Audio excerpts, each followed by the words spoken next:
इस कहानी की शुरुआत हुई रैंकिंग की कॉन्सेप्ट से। एक ऐसा सिस्टम जो इस दुनिया के इंसान की जिंदगी में उसका स्टेटस तय करता है। यही वो चीज़ है जो किसी के अंदर की इच्छाओं को जगाती है और उसे अपने मकसद की तरफ बढ़ने के लिए मजबूर करती है। ये रैंकिंग किसी की ताकत और समझदारी में दिखती है, साथ ही उसके सोशल कनेक्शंस, दौलत और यहाँ तक कि वो कौन सा जॉब करता है उसमें भी। इस तरह के दौर में हर चीज़ की कीमत एक हायरार्की से तय होती है। इसी दौर में एक लड़के की जर्नी शुरू हो रही थी। वो लड़का जो सामने देख रहा था, सोच रहा था कि उसे किस रास्ते पर चलना है।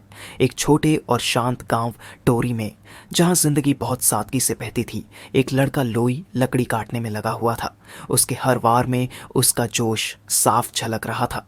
जब उसने काम पूरा किया तो उसके चेहरे पर संतोष था और उससे पता चल रहा था कि वो 16 साल का है।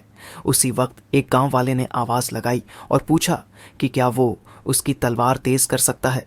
लोई ने बिना किसी झिझक के हाँ कह दिया, लेकिन तभी अचानक एक लड़की यूना गुस्से में आई, उस आदमी को लात मारी और चिल्ला पड़ी कि वो लोई पर हर चीज के लिए डिपेंड ना करे। यूना, जो खुद भी 16 की थी, बहुत तेज और जिद्दी लग रही थी अपने इस अंदाज से। उस गांव वाले ने कहा कि लोई बचपन से ही थोड़ा खोया खोया सा रहता है और वो कभी किसी की मदद से मना नहीं करता। जन्म से ही उसकी ऐसी पर्सनालिटी है। वो उस पर चिल्लाई, लेकिन यूना यहीं नहीं रुकी। उसने लोई को पकड़ के हिलाया। साफ नाराज थी इस बात से कि सब लोग उसका फायदा उठा रहे हैं। हालांकि लोई को इससे कोई फर्क नहीं पड़ रहा था। फिर थोड़ी शांत होकर यूना बोली कि उसे पता है लोई बहुत अच्छा है, लेकिन उसका ये बर्ताव बहुत परेशान करने वाला है। फिर अचानक जैसे उसके दिमाग में कोई आइडिया आया हो, यूना जोर से मुस्कुराई। वो लोई के पास आई और धीरे से जोश में फुसफुसाकर पूछा कि क्या वो गांव से थोड़ी देर के लिए बाहर जाना चाहता है, क्योंकि उसने एक सीक्रेट रास्ता ढूंढा है जो किसी को नहीं पता। लेकिन इससे पहले कि वो कुछ कर पाते, यूना की दादी वहां आ गई, एक सख्त बूढ़ी औरत, जिन्होंने साफ मना कर दिया कि वो गांव के बाहर नहीं जा सकते, क्योंकि ये उनके गांव का नियम है। यूना ने उन्हें समझाने की कोशिश की, लेकिन दादी टस से मस नहीं हुई और जोर से अपनी नातिन को खींच कर ले जाने लगी, ये कहते हुए कि वो ऐसा कभी नहीं होने देंगी।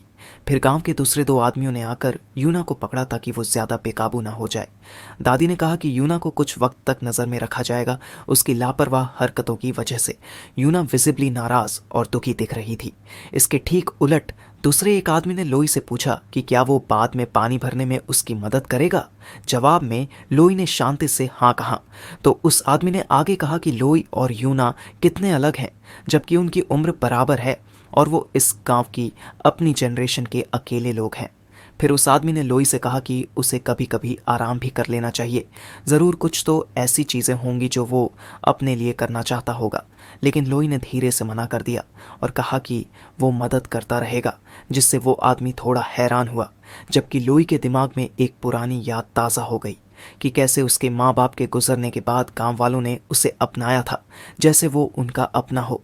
उसे याद आया कि कैसे सबने हमेशा उसके साथ प्यार से पेश आया और कभी उसे अकेलापन महसूस नहीं होने दिया। अब पहले से भी ज्यादा उसे समझ आया कि गांव वालों ने उसके लिए हमेशा एक्स्ट्रा कोशिश की ताकि वो खुद को अकेला न समझे। उसके बदले में लोई ने एक चुपचाप फैसला किया था कि वो इस प्यार और दयालुता का बदला जरूर चुकाएगा। फिर अपने आप में मुस्कुराते हुए लोई ने सोचा कि उसे अपना गांव और वहाँ के लोग कितने प्यारे लगते हैं। वो आदमी लोई की बातों से बहुत प्रभावित हुआ और उसे उसी दिन से अपने साथ रहने का न्योता दिया। लेकिन लोई ने विनम्रता से मना कर दिया, ये कहते हुए कि वो अभी भी उसी घर में रहता है जो उसके माँ बाप ने छोड़ा था। आखिर में लोई ने अपने मन में फिर से यह तय किया कि गांव के लोग ही उसकी असली दुनिया है। दूसरी ओर यूना गांव के चौराहे पर एक लकड़ी के पिंजरे में बंद बैठी थी और दूर देख रही थी, जैसे बाहर की दुनिया को तरस रही हो। उसने जोर से अपनी दादी को आवाज दी, उसे बाहर निकालने की मांग की, लेकिन बूढ़ी औरत ने थककर बस उसे देखा और कहा कि उसकी जिद्दी आदतें ही मुश्किल हैं। काश वो भी लोई जितनी शांत होती। जब यूना सोचने लगी कि उसकी दादी गांव से बाहर जाने को लेकर इतनी सख्त क्यों है, तो बूढ़ी औरत ने ठंडे लहजे में कहा कि इसकी कोई ज़रूरत ही नहीं है। कभी कभार व्यापारी आ ही जाते हैं तो किसी तरह का रिस्क लेने की ज़रूरत नहीं। लेकिन यूना ने जवाब दिया कि बात ज़रूरत की नहीं है, बल्कि उस चाहत की है जो वो बाहर की दुनिया को लेकर महसूस करती है। उसने पूछा कि आखिर क्यों उन्हें इतना सीमित होकर रहना पड़ता है। गंभीर लहजे में उसकी दादी ने बताया कि बाहर कोई ऐसा है जिसे उनसे गहरी दुश्मनी है। ये सुनकर यूना चौंक गई और तुरंत पूछा कि वो कौन है। लेकिन दादी ने उसकी जिज्ञासा को टालते हुए कहा कि उसे ये जानने की ज़रूरत नहीं है, वक्त आने पर सब कुछ साफ हो जाएगा। इसी बीच लोई गांव के कुएं से पानी भरने में लगा था, शांत और स्टेडी एनर्जी के साथ काम कर रहा था। जब काम पूरा हुआ तो उसने चारों ओर देखा कि सब कुछ ठीक है या नहीं। तभी कुछ उसके सिर पर आकर लगा और जैसे ही उसने मुड़कर देखा, यूना उसके पीछे छुपी हुई थी। उसने शरारती मुस्कान के साथ इशारा किया कि चुप रहो। लोई हैरान था कि वो फिर बाहर आ गई है, लेकिन यूना ने गर्व से मुस्कुराकर कहा कि वो पहले भी कई बार भाग चुकी है, अब तो मुश्किल ही नहीं लगता। फिर जोश में कहा कि वो उसके साथ चले, लेकिन लोई थोड़ी देर चुप रहा, हिचकिचाया। जब दोनों गांव की सीमा पार कर चलने लगे तो लोई ने चिंता जताई कि अगर उसकी दादी को पता चला तो दोनों को डांट पड़ेगी। लेकिन यूना ने उसे भरोसा दिलाया कि सब ठीक रहेगा, क्योंकि वो ज़्यादा दूर और ज़्यादा देर तक बाहर नहीं रहेंगे। उसने ये भी कहा कि उसके पास दिखाने के लिए कुछ खास है। वो दोनों एक हरे भरे जंगल से गुजरने लगे। यूना जोश में आगे आगे चल रही थी और लोई सावधानी से, उत्सुकता के साथ उसके पीछे। जैसे ही वो लोग जंगल के आखिरी हिस्से तक पहुंचे, यूना की एक्साइटमेंट और भी बढ़ गई। उसने लोई से कहा कि अब वो उस जगह के बहुत करीब है जिसके बारे में उसने पहले बताया था। आखिरकार दोनों एक खुले मैदान में पहुंचे जहां एक विशाल और बेहद खूबसूरत घाटी उनके सामने फैल रही थी, जो दूर तक दिखाई दे रही थी। यूना खुशी से चिल्लाई और उस शानदार नज़ारे की तरफ इशारा करते हुए बोली, देखो लोई, ये है असली दुनिया। वो उस नज़ारे की खूबसूरती और उसके पैमाने को देखकर दंग रह गई। लोई भी बहुत भावुक हो गया। ये पहली बार था जब उसने ऐसा कुछ देखा था। उसने हैरान होकर कहा, ये तो अनबिलीवेबल है। फिर यूना अचानक थोड़ी सीरियस हो गई और उससे पूछा, क्या तुम्हें बाहर की दुनिया के रूल्स के बारे में पता है? लोई थोड़ा कंफ्यूज हो गया और उसकी तरफ देखा। यूना ने फिर अपनी जेब से एक पुरानी किताब निकाली जो उसने एक ट्रेडर से ली थी। उसने बताया कि उस किताब में बाहर की दुनिया में इस्तेमाल होने वाले एक सिस्टम के बारे में लिखा है जिसका नाम था रैंकिंग्स। यूना ने आगे बताया कि यह सिस्टम लगभग हर चीज़ पर लागू होता है। एडवेंचरर्स, डॉक्टर्स, यहाँ तक कि म्यूजिशियंस भी, सबको रैंक्स में डिवाइड किया जाता है और जो लोग ये रैंक्स हासिल करते हैं उन्हें कहते हैं रैंकर्स। ये रैंकिंग पावर, फूड, दौलत और हथियारों के बेस पर मिलती है। यूना जोश से बोलती गई, बाहर की दुनिया में लोग हर पल एक दूसरे से compete करते हैं, बस एक हायर रैंक पाने के लिए। लोई ये सब सुनकर चौंक गया। उसे धीरे धीरे समझ आने लगा कि बाहर की दुनिया तो एकदम अलग है, उसके विलेज से बिल्कुल अलग। यूना ने फिर कहा कि उसका सपना है एक रैंक्ड एडवेंचरर बनने का। वो पूरी दुनिया घूमना चाहती है, खतरनाक चैलेंजेस फेस करना चाहती है और स्ट्रॉन्ग राइवल्स से भिड़ना चाहती है, और एक दिन एक ऐसी एडवेंचरर बनना चाहती है जिसे सब प्यार करें और इज्जत दें। लोई ने थोड़े सीरियस अंदाज में उसे याद दिलाया, तुम जानती हो विलेज के बाहर जाने की मनाही है। लेकिन यूना ने बात काट दी। उसकी आंखों में चमक थी। मुझे अब उस रूल की कोई परवाह नहीं है लोई, मेरा मन बन चुका है। फिर उसने अपना हाथ उसकी तरफ बढ़ाया और कहा, चलो ना, साथ चले, चलो हम दोनों मिलकर एडवेंचर पर निकलें। ये सुनकर लोई हैरान रह गया। उस पल में यूना ने उसे एक पुरानी याद दिलाई कि जब वो सिर्फ 5 साल की थी तब एक विशाल ईगल ने उसे उठा लिया था जिसे वो खतरे में थी, और उसी समय लोई ने उसे बचाया था और तब उसके अंदर से एक अजीब सी ताकत निकली थी। लोई थोड़े हैरान होकर पूछता है, सच में ऐसा हुआ था? यूना ने जोर से कहा, हाँ, उस दिन मैंने जाना कि तुम हमेशा शांत लगते हो, लेकिन जब बात सच में सीरियस होती है तब तुम सबसे ज़्यादा पावरफुल होते हो। फिर मुस्कुरा कर बोली, अगर तुम बाहर की दुनिया में कदम रखो तो तुम और भी ज़्यादा चमकोगे। चलो ना मेरे साथ पूरी दुनिया एक्सप्लोर करने। लोई कुछ देर चुप रहा और फिर धीरे से बोला, लेकिन यूना, मुझे अपना गांव बहुत प्यारा है, मैं इसे छोड़ नहीं सकता। यूना उसकी ऐसी बात सुनकर गुस्से से भर गई। उसने फ्रस्ट्रेशन में लोई को मारना शुरू कर दिया। उसकी जिद पर चिल्लाते हुए कहा, तुम हमेशा ऐसे ही करते हो, हमेशा पीछे हट जाते हो। फिर उसने गुस्से में पीछे मुड़कर कहा, ठीक है, मैं अकेली चली जाऊंगी, अब मुझे किसी की परवाह नहीं। वो गुस्से और नाराजगी से चिल्लाते हुए दूर जाने लगी। मैं अब पीछे मुड़कर नहीं देखूंगी। लोई वहीं बैठा रह गया। उसने पीछे से आवाज लगाई, सावधानी से जाना। लेकिन उसकी आवाज हवा में खो गई। वो बस बैठा रहा और सोचता रहा। अचानक एक नया ख्याल उसके दिमाग में आया। क्या यूना सच में विलेज छोड़कर जा सकती है, हमेशा के लिए? वो अकेले उस घाटी को देखता रहा जहां दूर दूर तक आसमान फैला हुआ था। यूना की बातों की गूंज उसके कानों में थी। बाहर की दुनिया, रैंकिंग्स, एडवेंचर्स। वक्त बीतता गया। सूरज ढलने लगा और आसमान सुनहरे रंगों से भर गया। शाम के वक्त लोई ने विलेज लौटने का फैसला किया, लेकिन रास्ते में अचानक उसे आसमान में कुछ अजीब सा दिखा।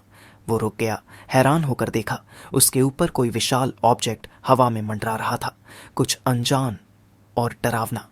फिर अचानक उस ऑब्जेक्ट से एक तेज रोशनी और एनर्जी का बीम निकला, इतना ताकतवर कि लोई जमीन पर गिर पड़ा। वो समझने की कोशिश कर ही रहा था कि वो चीज तेजी से गायब हो गई।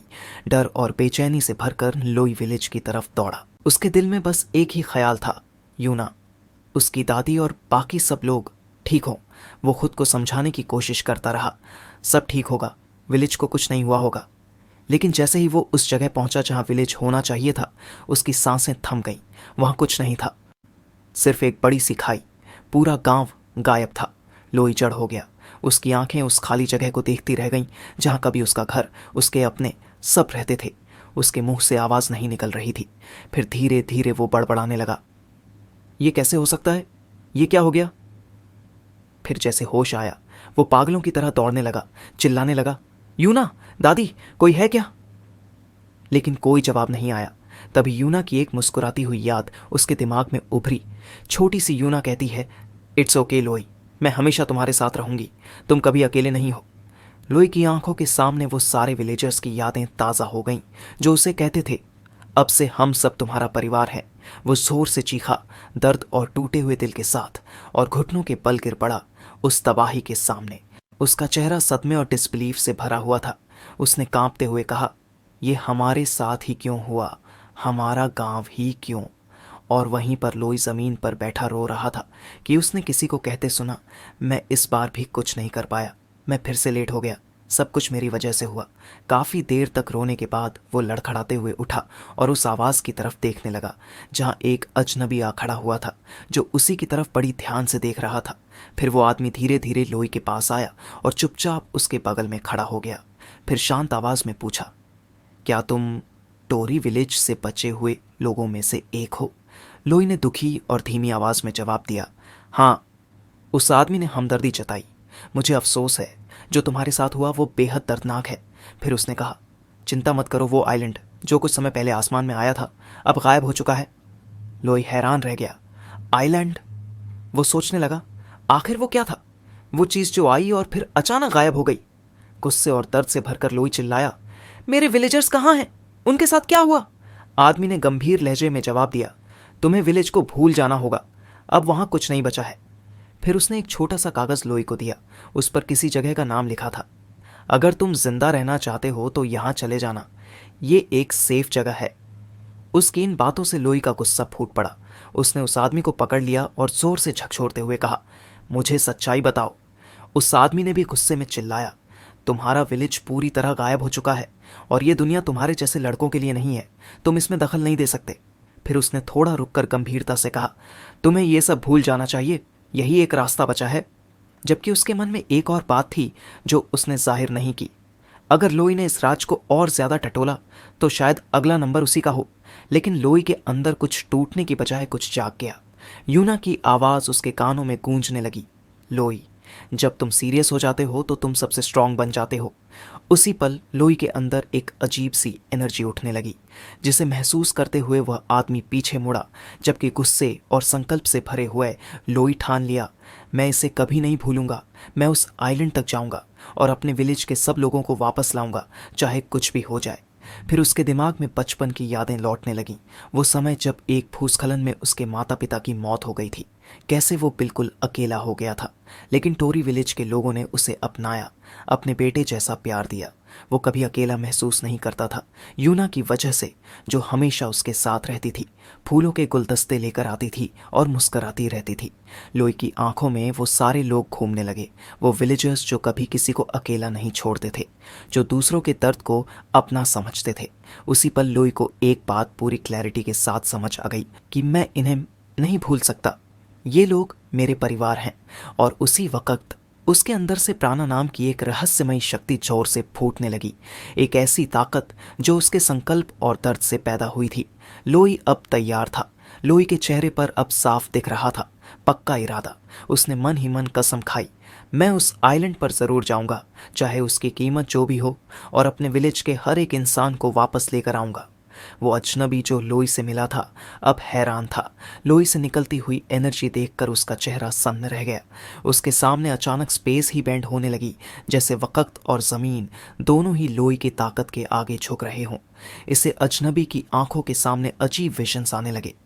प्राणा एक मानसिक ऊर्जा है जो हर जीवित प्राणी के अंदर होती है, पर उसने ये भी पढ़ा था, हर कोई प्राणा रखता है, लेकिन कुछ ही लोग इसे इस्तेमाल कर पाते हैं, और उनमें से भी कुछ रेयर लोग ऐसे होते हैं जो इस ऊर्जा को बहुत ताकतवर ढंग से कंट्रोल कर सकते हैं। आमतौर पर प्राणा अदृश्य और रंगहीन होती है, लेकिन जिनमें ये बेहद स्ट्रांग हो, उनके अंदर से प्राणा बाहर भी दिखने लगती है, वो भी किसी रंग में चमकती हुई। लेकिन कुछ रेसेस का अपना अलग प्राणा भी होता है। कहीं ऐसा तो नहीं कि इस विलेज का प्राणा कुछ अलग था और इसलिए वो निशाना बना। इसे अजनबी ये समझ गया था कि लोई सिर्फ टोरी विलेज से नहीं, बल्कि बाबल नाम की जगह का सर्वाइवर भी है। वो लोई को बचाने आया था, लेकिन अब उसे लगने लगा कि लोई को उसकी ज़रूरत नहीं है। लोई में खुद को बचाने और लड़ने की ताकत है। फिर भी उसने खुद से बड़बड़ाया, इस लड़के को अब भी नहीं पता कि वो कितना खतरे में है और मैंने क्यों उसकी रक्षा करनी चाहिए थी। उसी समय उसने उसके सामने जमीन में अपनी तलवार घुसा दी। एक साइलेंट लेकिन बहुत ही मजबूत फैसला। वो लोई की ओर मुड़ा और गंभीरता से बोला, अगर तुम सच में उस आइलैंड पर जाना चाहते हो तो ये तलवार उठाओ और अपनी ताकत साबित करो। अगर मुझे तुम्हारे अंदर पोटेंशियल दिखा तो मैं खुद तुम्हारी ट्रेनिंग लूंगा। फिर उसने अपनी तलवार निकाली जो गहरा लाल प्राणा छोड़ रही थी और बोला, मुझ पर पूरी ताकत से हमला करो, जैसे मुझे मारने की नीयत हो। अब एक जबरदस्त टकराव शुरू हुआ।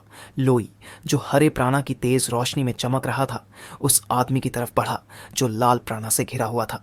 लोई ने पूरी ताकत से हमला किया। उसके पास सोर्ड की स्किल कम थी, लेकिन उसकी एनर्जी और उसके वारों का दबाव बेहद भयानक था। उस आदमी ने नोट किया, तलवार चलाने का तरीका कमजोर है, लेकिन हर वार में जो दबाव है वो असाधारण है। लोई की अटैक्स इतनी ज़बरदस्त थीं कि उसने अजनबी को भी बैकफुट पर डाल दिया। कम स्किल लेकिन प्योर रॉ पावर और डिटर्मिनेशन से भरा हुआ लोई अब एक योद्धा की तरह लड़ रहा था। जैसे ही उनकी तलवारें आपस में टकराईं, एक भारी टक्कर के साथ उनकी निगाहें मिलीं। दोनों की आंखों में गंभीरता और ताकत साफ दिख रही थी। लोई के चारों ओर से एक प्राणा की जबरदस्त लहर निकली, इतनी तेज कि वो आदमी भी हैरान रह गया। उसके दिल में एक बात गूंजने लगी, ये लड़का वाकई कुछ अलग है। लोई का चेहरा अब और ज्यादा गुस्से और डिटर्मिनेशन से भरा था। उसने पूरी ताकत से हमला जारी रखा, मानो रुकने का नाम ही नहीं। जब ये टकराव खत्म हुआ, दोनों शांत हो गए। अब वो आदमी लोई के पास बैठा और बोला, जिस आइलैंड की वजह से तुम्हारा विलेज मिट गया, उसका नाम है गॉड्स आइलैंड। फिर उसने समझाया, ये आइलैंड आमतौर पर ओशन के ऊपर हवा में तैरता रहता है, लेकिन कभी कभी अचानक किसी रैंडम जगह पर प्रकट हो जाता है और वहाँ की हर चीज़ को तबाह कर देता है। उसकी आवाज़ में दर्द और अफसोस था। मैंने कई बार इसे रोकने की कोशिश की, लेकिन हर बार नाकाम रहा। इसके बाद उसने एक थ्योरी लोई को बताई। ऐसा कहा जाता है कि जो लोग उस आइलैंड की रहस्यमयी रोशनी के संपर्क में आते हैं, वो सीधे उस आइलैंड पर पहुंचा दिए जाते हैं। लोई सोच में पड़ गया, अगर मैं उस लाइट को छू लूं तो क्या होगा?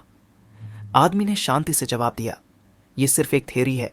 अगर तुम बच भी गए तो उसके बाद क्या होगा, कोई नहीं जानता। लोई ने गंभीरता से पूछा, तो मुझे अब क्या करना चाहिए? आदमी बोला, एक सीधा रास्ता है। अगर तुम सच में गॉड्स आइलैंड तक पहुंचना चाहते हो, तुम्हें एडवेंचरर रैंकिंग में टॉप 10 में आना होगा। लोई चौंक गया और पूछा, ये रैंकिंग होती क्या है? आदमी ने समझाया, एडवेंचरर्स वो लोग होते हैं जो अनजानी ज़मीनों को एक्सप्लोर करते हैं और उन्हें डेवलप करते हैं। इन एडवेंचरर्स में टॉप 10 की जगह पाना किसी मॉन्स्टर को हराने जैसा है। जो लोग इस लिस्ट में ऊपर होते हैं वो बाकी सबसे अलग होते हैं, ताकत, स्किल और अनुभव में। फिर उसने गंभीर लहजे में जोड़ा, अगर तुम टॉप 10 में पहुंच जाते हो तभी तुम गॉड्स आइलैंड तक जा सकते हो।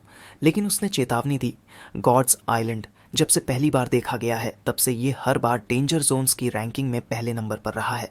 जो भी वहां गया है बहुत कम ही वापस आया है। इतना सब समझाने के बाद उसने लोई से सीधा सवाल किया, क्या तुम अब भी वहां जाना चाहते हो? लोई ने बिना झिझक और पूरे जोश के साथ जवाब दिया, हाँ, मैं ज़रूर जाऊंगा। वो आदमी थोड़ी देर लोई को देखता रहा। उसकी आंखों में जो संकल्प और जुनून था उसे देखकर वो भी एक पल को सोच में पड़ गया। कुछ पल की खामोशी के बाद वो आदमी लोई की तरफ देखकर बोला, आज से ठीक 1 साल तक मैं तुम्हें ट्रेन करूंगा, लेकिन सिर्फ तलवार चलाना सिखाऊंगा। फिर उसने जोड़ा, इस 1 साल में मैं सिर्फ तुम्हारा पहला स्टेप बनूंगा। इसके बाद तुम्हें खुद ही एडवेंचरर रैंकिंग के टॉप तक पहुंचना होगा। इसके बाद उसने अपना नाम बताया, मेरा नाम है एडोल, इंसानों में सबसे ताकतवर और नंबर 1 रैंक का नाइट। फिर एडोल ने लोई से उसका नाम पूछा। लोई ने बिना किसी हिचक के जवाब दिया, लोई। एडोल ने लोई का हाथ मिलाते हुए गंभीरता से कहा, ट्रेनिंग में मैं कभी रहम नहीं करूंगा। फिर मुस्कुराते हुए बोला, तुम पहले इंसान हो जिसने पहली बार में मुझे कट लगाया है। जबकि लोई की आंखें एडोल की तरफ टिकी रहीं। उसके अंदर तैयारियां पूरी थीं, चाहे जो भी आने वाला हो। यहीं से शुरू हुआ वो साल जिसे लोई बाद में नरक का साल कहकर याद करता है। लोई की ट्रेनिंग बेहद सख्त थी। हर दिन, हर पल उसके हाथ पांव जख्मी रहते, छालों और कटों से भरे हुए। इस दौरान लोई को कई बार ऐसी खतरनाक और जानलेवा परिस्थितियों का सामना करना पड़ा। उसके मांसपेशियां फटतीं, हड्डियां टूटतीं और कभी कभी तो उसके शरीर से लगातार खून बहता था। इतनी तकलीफों के बाद एडोल ने घोट से आइलैंड के बारे में बात करना पूरी तरह बंद कर दिया, जैसे वो कहना चाहता हो, अब जवाब खुद ढूंढो और अगर नहीं मिल सके तो छोड़ दो। लोई फिर भी नहीं रुका। वो सारी पीड़ा सहता रहा क्योंकि उसके दिल में एक भरोसा था, मेरे गांव वाले अब भी जिंदा हैं। यही यकीन उसे आगे बढ़ाता रहा। लेकिन कई सवाल लोई को अब भी परेशान करते थे। गांव कैसे गायब हुआ? गॉड्स आइलैंड की असलियत क्या है? लोई अपने साथ सिर्फ अपनी तलवार लिए चलता रहा, अपने आप से ये वादा करते हुए, मैं एडवेंचरर रैंकिंग में टॉप तक पहुंचूंगा और हर एक सच्चाई जानकर रहूंगा। उसके अंदर एक जबरदस्त जुनून था, एक ऐसा संकल्प जो कभी नहीं डगमगाया। ऐसे ही 1 साल बीत गया। अब लोई अपने मास्टर एडोल के साथ एक पहाड़ी की चोटी पर खड़ा था। सामने एक शानदार नज़ारा फैला हुआ था। एडोल ने सामने की ओर देखते हुए लोई से पूछा, क्या तुम अगली यात्रा के लिए तैयार हो? लोई ने शांत और आत्मविश्वास से जवाब दिया, मैं तो बहुत पहले से तैयार हूं। लोई चुपचाप दूर देखने लगा। उसे याद आया यूना का चेहरा जब उसने कहा था, मैं एक रैंक्ड एडवेंचरर बनना चाहती हूँ, चलो साथ में वो एडवेंचर शुरू करें जिसका मैंने हमेशा सपना देखा है। यूना, वो लड़की जिसने हमेशा बाहर की दुनिया का सपना देखा था और फिर एक दिन अचानक गायब हो गई। अब लोई को समझ आया, अब मैं उस सफ़र पर जा रहा हूँ जिसका सपना यूना ने हमेशा देखा था। लोई ने अपने दिल में एक ठान ली, अब मैं यूना का सपना पूरा करूँगा उसके लिए। उसी वक्त एडोल ने उसे आवाज़ दी, चलो लोई, सफ़र शुरू करने का टाइम आ गया है। लोई ने शांत और आत्मविश्वास भरे अंदाज में जवाब दिया, मैं तैयार हूँ। 1 साल की दर्दनाक ट्रेनिंग के बाद लोई पूरी तरह बदल चुका था। अब वो 17 साल का हो चुका था। उसकी कदकाठी लंबी हो गई थी और उसकी आंखों में एक नई चमक थी। अब लोई तैयार था गॉड्स आइलैंड की तरफ निकलने के लिए, दुनिया के सबसे ताकतवर नाइट का शिष्य बनकर। लोई की ये यात्रा शुरू हुई वॉल्टर किंगडम से, उसके अपने गांव टोरी से निकलकर राजधानी ट्रचिस्टा की ओर। ट्रचिस्टा में था एक इंस्टीट्यूट जिसका नाम था अप्रेजर ब्यूरो। यही ऑफिस एडवेंचरर रैंकिंग्स को मैनेज करता था और अपडेट करता था।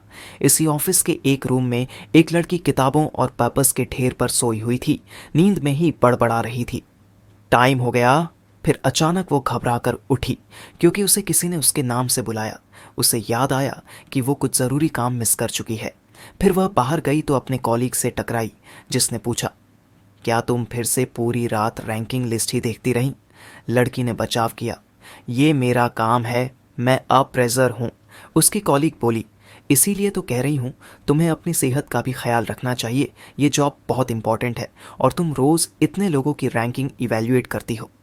फिर समझाया गया कि अप्रेजर एक प्रोफेशन है जिसमें माहिर एक्सपर्ट्स को दुनिया भर में भेजा जाता है ताकि वो एडवेंचरर्स की स्किल्स का इवैल्यूएशन कर सकें और उन्हें सही रैंकिंग दे सके। ये जॉब सिर्फ ज्ञान नहीं बल्कि जजमेंट और डिसीजन मेकिंग में भी हाई लेवल कैपेबिलिटी मांगती थी और इस पोजीशन तक पहुंचने के लिए कई सारी एग्जाम्स और इवैल्यूएशंस पास करनी पड़ती थी। इसीलिए अप्रेजर का काम दुनिया के सबसे मुश्किल जॉब्स में से एक माना जाता था और कोई भी ये जॉब नहीं कर सकता था, सिर्फ चुने हुए लोग ही इसमें आते थे। लड़की ने मुस्कुराते हुए स्वीकार किया, मैं अभी जूनियर एम्प्लॉई हूँ और मुझे आगे बढ़ने के लिए बहुत मेहनत करनी होगी।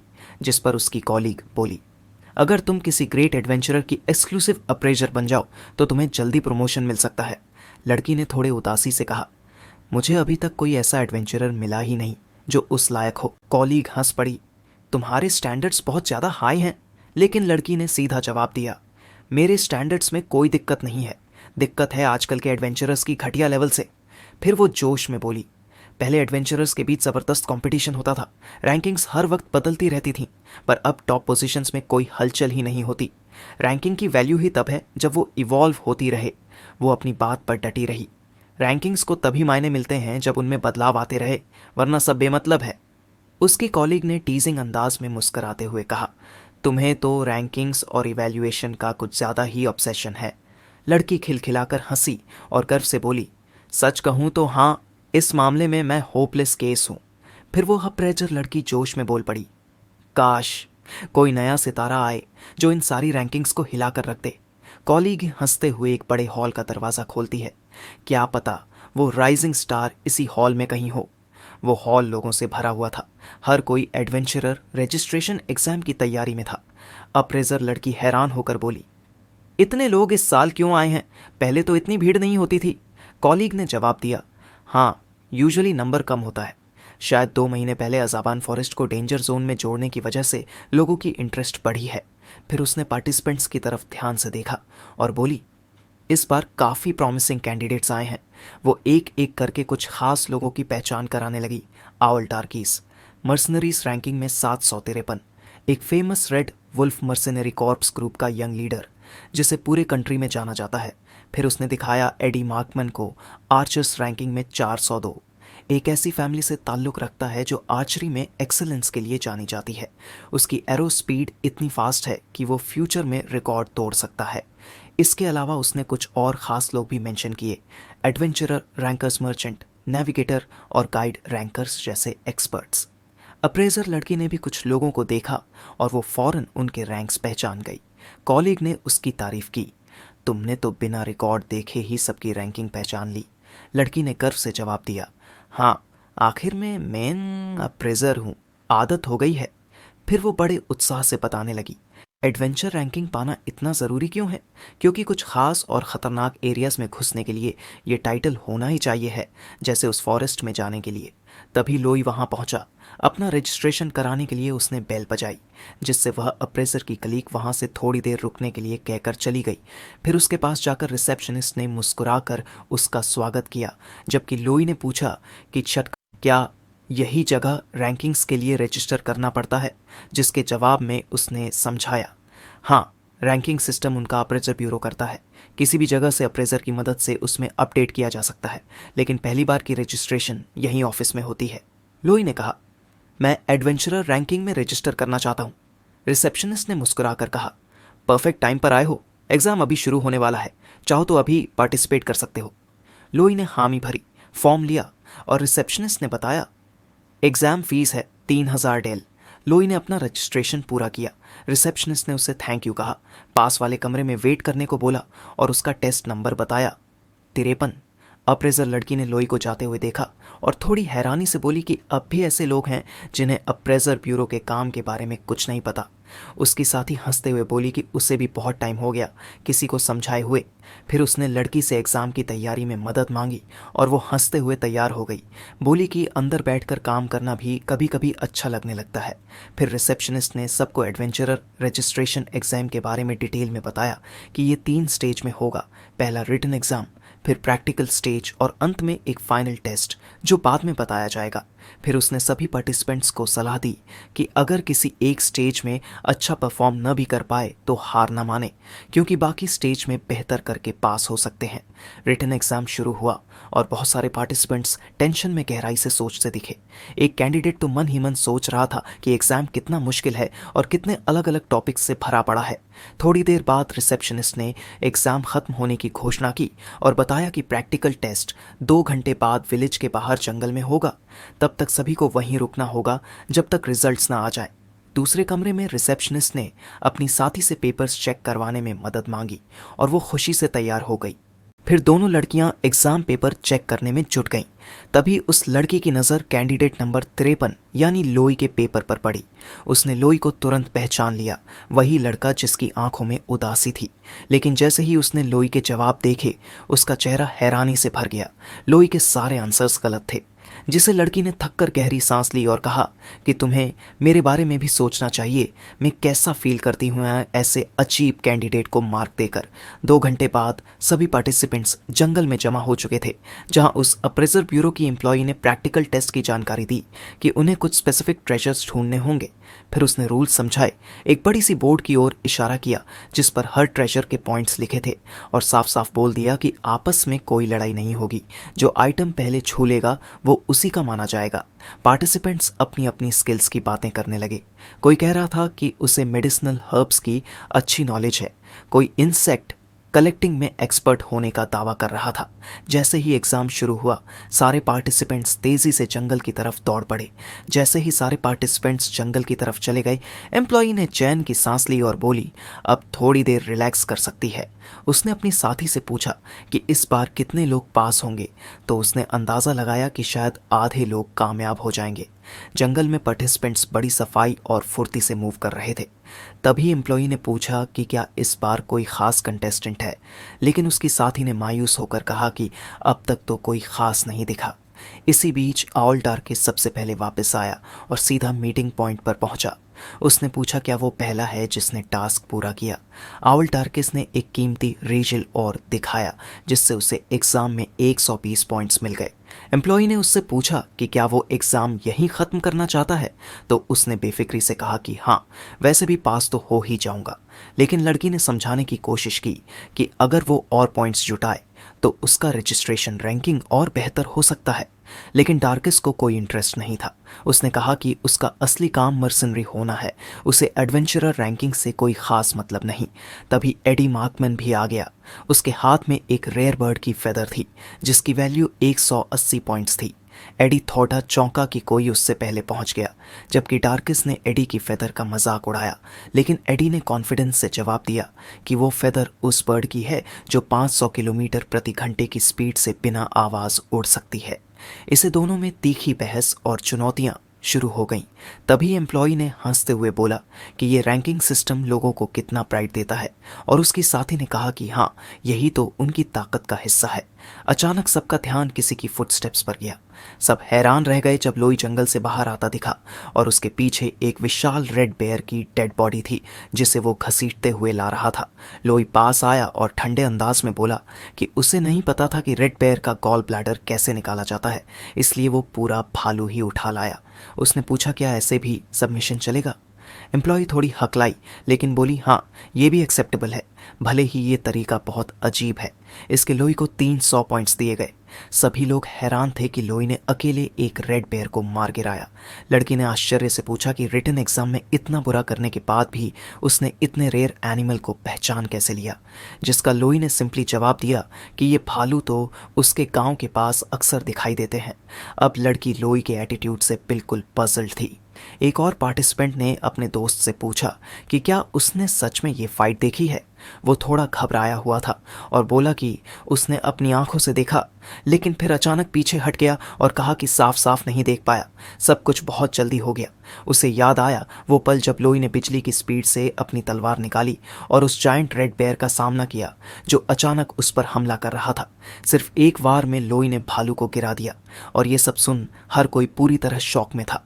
इसी दौरान अप्रेजर लोई को चुपचाप और हैरान नजरों से देख रही थी, जैसे किसी गहरी सोच में डूबी हो। करीब 1 घंटे बाद सारे पार्टिसिपेंट्स अंडरग्राउंड ट्रेनिंग एरिया में इकट्ठा हुए, जहां एग्जाम का आखिरी स्टेज शुरू होने वाला था। जैसे ही सब इकट्ठा हुए, उस एम्प्लॉई ने समझाना शुरू किया कि एक एडवेंचरर को किन बातों से सतर्क रहना चाहिए। उसने कहा कि सबसे बड़ा खतरा हमेशा मॉन्स्टर्स से नहीं, बल्कि इंसानों से भी होता है। उसने आगे बताया कि एडवेंचरर्स का मेन काम होता है नई और अनजान जगहों की खोज करना, जो अक्सर बहुत खतरनाक होती हैं। ऐसी जर्नीज में पायरेट्स और बैंडिट्स का सामना भी करना पड़ता है, इसलिए ताकत और स्किल दोनों बहुत ज़रूरी है। इसीलिए उन्होंने अनाउंस किया कि फाइनल एग्जाम एक ट्रेनिंग बैटल होगी, जिसमें पार्टिसिपेंट्स आपस में लड़ेंगे। उसने सबको आश्वस्त किया कि ये टेस्ट सिर्फ उनकी इंडिविजुअल एबिलिटीज़ को आंकने के लिए है, तो हार जीत का कोई बड़ा मतलब नहीं है। इस पर एडी बोला, तो इसीलिए एग्जाम से पहले इसे बताया नहीं गया, क्योंकि अगर बताया गया होता तो सभी पार्टिसिपेंट एक दूसरे को हराने की कोशिश करते। इतने में एक बड़ा और भारी भरकम पार्टिसिपेंट आउल टार्केस के पास आया और उसे लड़ाई के लिए ललकारा। उस आदमी ने मजाक उड़ाते हुए कहा कि पिछले प्रैक्टिकल एग्जाम में आउल टार्केस सिर्फ एक पत्थर लेकर आया था, और उसने ऐसा कर पूरी मर्सनरी रैंकिंग का मजाक उड़ा दिया। और उसने यह भी कहा कि मर्सनरी से पहले वह एक चोर था। फिर वो पार्टिसिपेंट गुस्से से आउल टार्केस पर जबरदस्त ताकत से हमला कर दिया, कहते हुए कि वो उसके जैसे थर्ड ग्रेड रैंकर्स से कई गुना बेहतर है। लेकिन आउल टार्किस ने उसे एक ही वार में जमीन पर गिरा दिया। इसे पूरा क्राउड दंग रह गया। फिर टार्किस ने तुरंत एम्प्लॉई से माफ़ी मांगी कि उसने गुस्से में आकर ऐसा किया, लेकिन एम्प्लॉई ने कहा कोई बात नहीं, क्योंकि वो पार्टिसिपेंट पहले से ही एलिमिनेशन लिस्ट में था। बाकी लोगों ने हैरानी से कहा कि कोई भी इंसान जो रैंक 3 वाले को चैलेंज करता है, वो या तो पागल है या बेवकूफ़। अब एम्प्लॉई खुद सोचने लगी कि टार्किस का ओपोनेंट कौन होगा। वो थोड़ी नर्वस हो गई थी। तभी अप्रेजर लड़की एम्प्लॉई के पास आई और बोली कि वो उसके लिए एक स्पेसिफिक ओपोनेंट चुनना चाहती है। उसकी सीनियर ने उसे क्यूरियस होकर इसकी इजाज़त दे दी। फिर बैटल्स की शुरुआत हुई, जिसमें पार्टिसिपेंट्स ने एक से बढ़कर एक फाइटिंग स्टाइल्स दिखाई। जैसे जैसे मुकाबले आगे बढ़े, माहौल और ज़्यादा इंटेंस होता गया। अब 8वां मैच शुरू होने वाला था। एम्प्लॉई ने अनाउंस किया, अगला मुकाबला होगा टिम आउल नंबर 27 और एडी नंबर 41 का, और उनका ओपोनेंट होगा अकेला पार्टिसिपेंट नंबर 53 लोई। सभी लोग चौंक गए। सबको लगा जैसे एडी और आउल को हल्के में लिया जा रहा है, जबकि एडी ने कामली कहा कि ये पहली बार नहीं है जब उसे अंडर एस्टिमेट किया गया है। वहीं एम्प्लॉई ने थोड़े घबराए हुए अंदाज में अपनी कॉलीग से पूछा कि क्या वो अपने फैसले को लेकर पक्की है। अप्रेजर ने मुस्कुराकर कहा, हाँ, मैं पूरी तरह श्योर हूँ। उसकी आंखों में एक तेज चमक आ गई, क्योंकि उसके दिल में एक्साइटमेंट उमड़ रही थी। वो अपने मन में सोच रही थी, अगर उसकी आंखों ने उसे धोखा नहीं दिया है, तो लोई एक ऑर्डिनरी पार्टिसिपेंट नहीं है, वो एक मॉन्स्टर है हर मायने में। इस मुकाबले का आगाज बड़े से एरिना में हुआ, जहां हर कोई उत्सुकता से इस बैटल को देखने के लिए मौजूद था। जैसे ही एग्जाम के पार्टिसिपेंट्स अपनी अपनी पोजीशन में जाने लगे, अप्रेजर ब्यूरो की दोनों एम्प्लॉयज़ भी पूरी गंभीरता से एरिना की तरफ देखने लगीं। दूसरी तरफ लोई पूरी मजबूती और आत्मविश्वास के साथ अपने 2 ओपोनेंट्स का सामना करने तैयार था, बिना किसी डर या हेजिटेशन के। वहीं सामने रेड वुल्फ मर्सनरी ग्रुप का लीडर ऑल टार्किस अपने साथी एडी मार्कमैन के साथ तैयार खड़ा था। एडी एक मशहूर आर्चरी फैमिली से था और खुद भी काफ़ी स्किल्ड आर्चर माना जाता था। आउल टार्किस की मर्सनरी ग्रुप की अचीवमेंट्स याद दिलाई गईं, जैसे कि पिछले साल उन्होंने कैनमोर माफिया नाम के एक खतरनाक क्रिमिनल गैंग को हराया था, जो क्रिमिनल ऑर्गेनाइजेशन रैंकिंग में 62वें स्थान पर था। ये भी बताया गया कि खुद आउल टार्किस ने उस गैंग के 7 बड़े लीडर्स को अकेले ख़त्म किया था, जिसमें उनका बॉस भी शामिल था।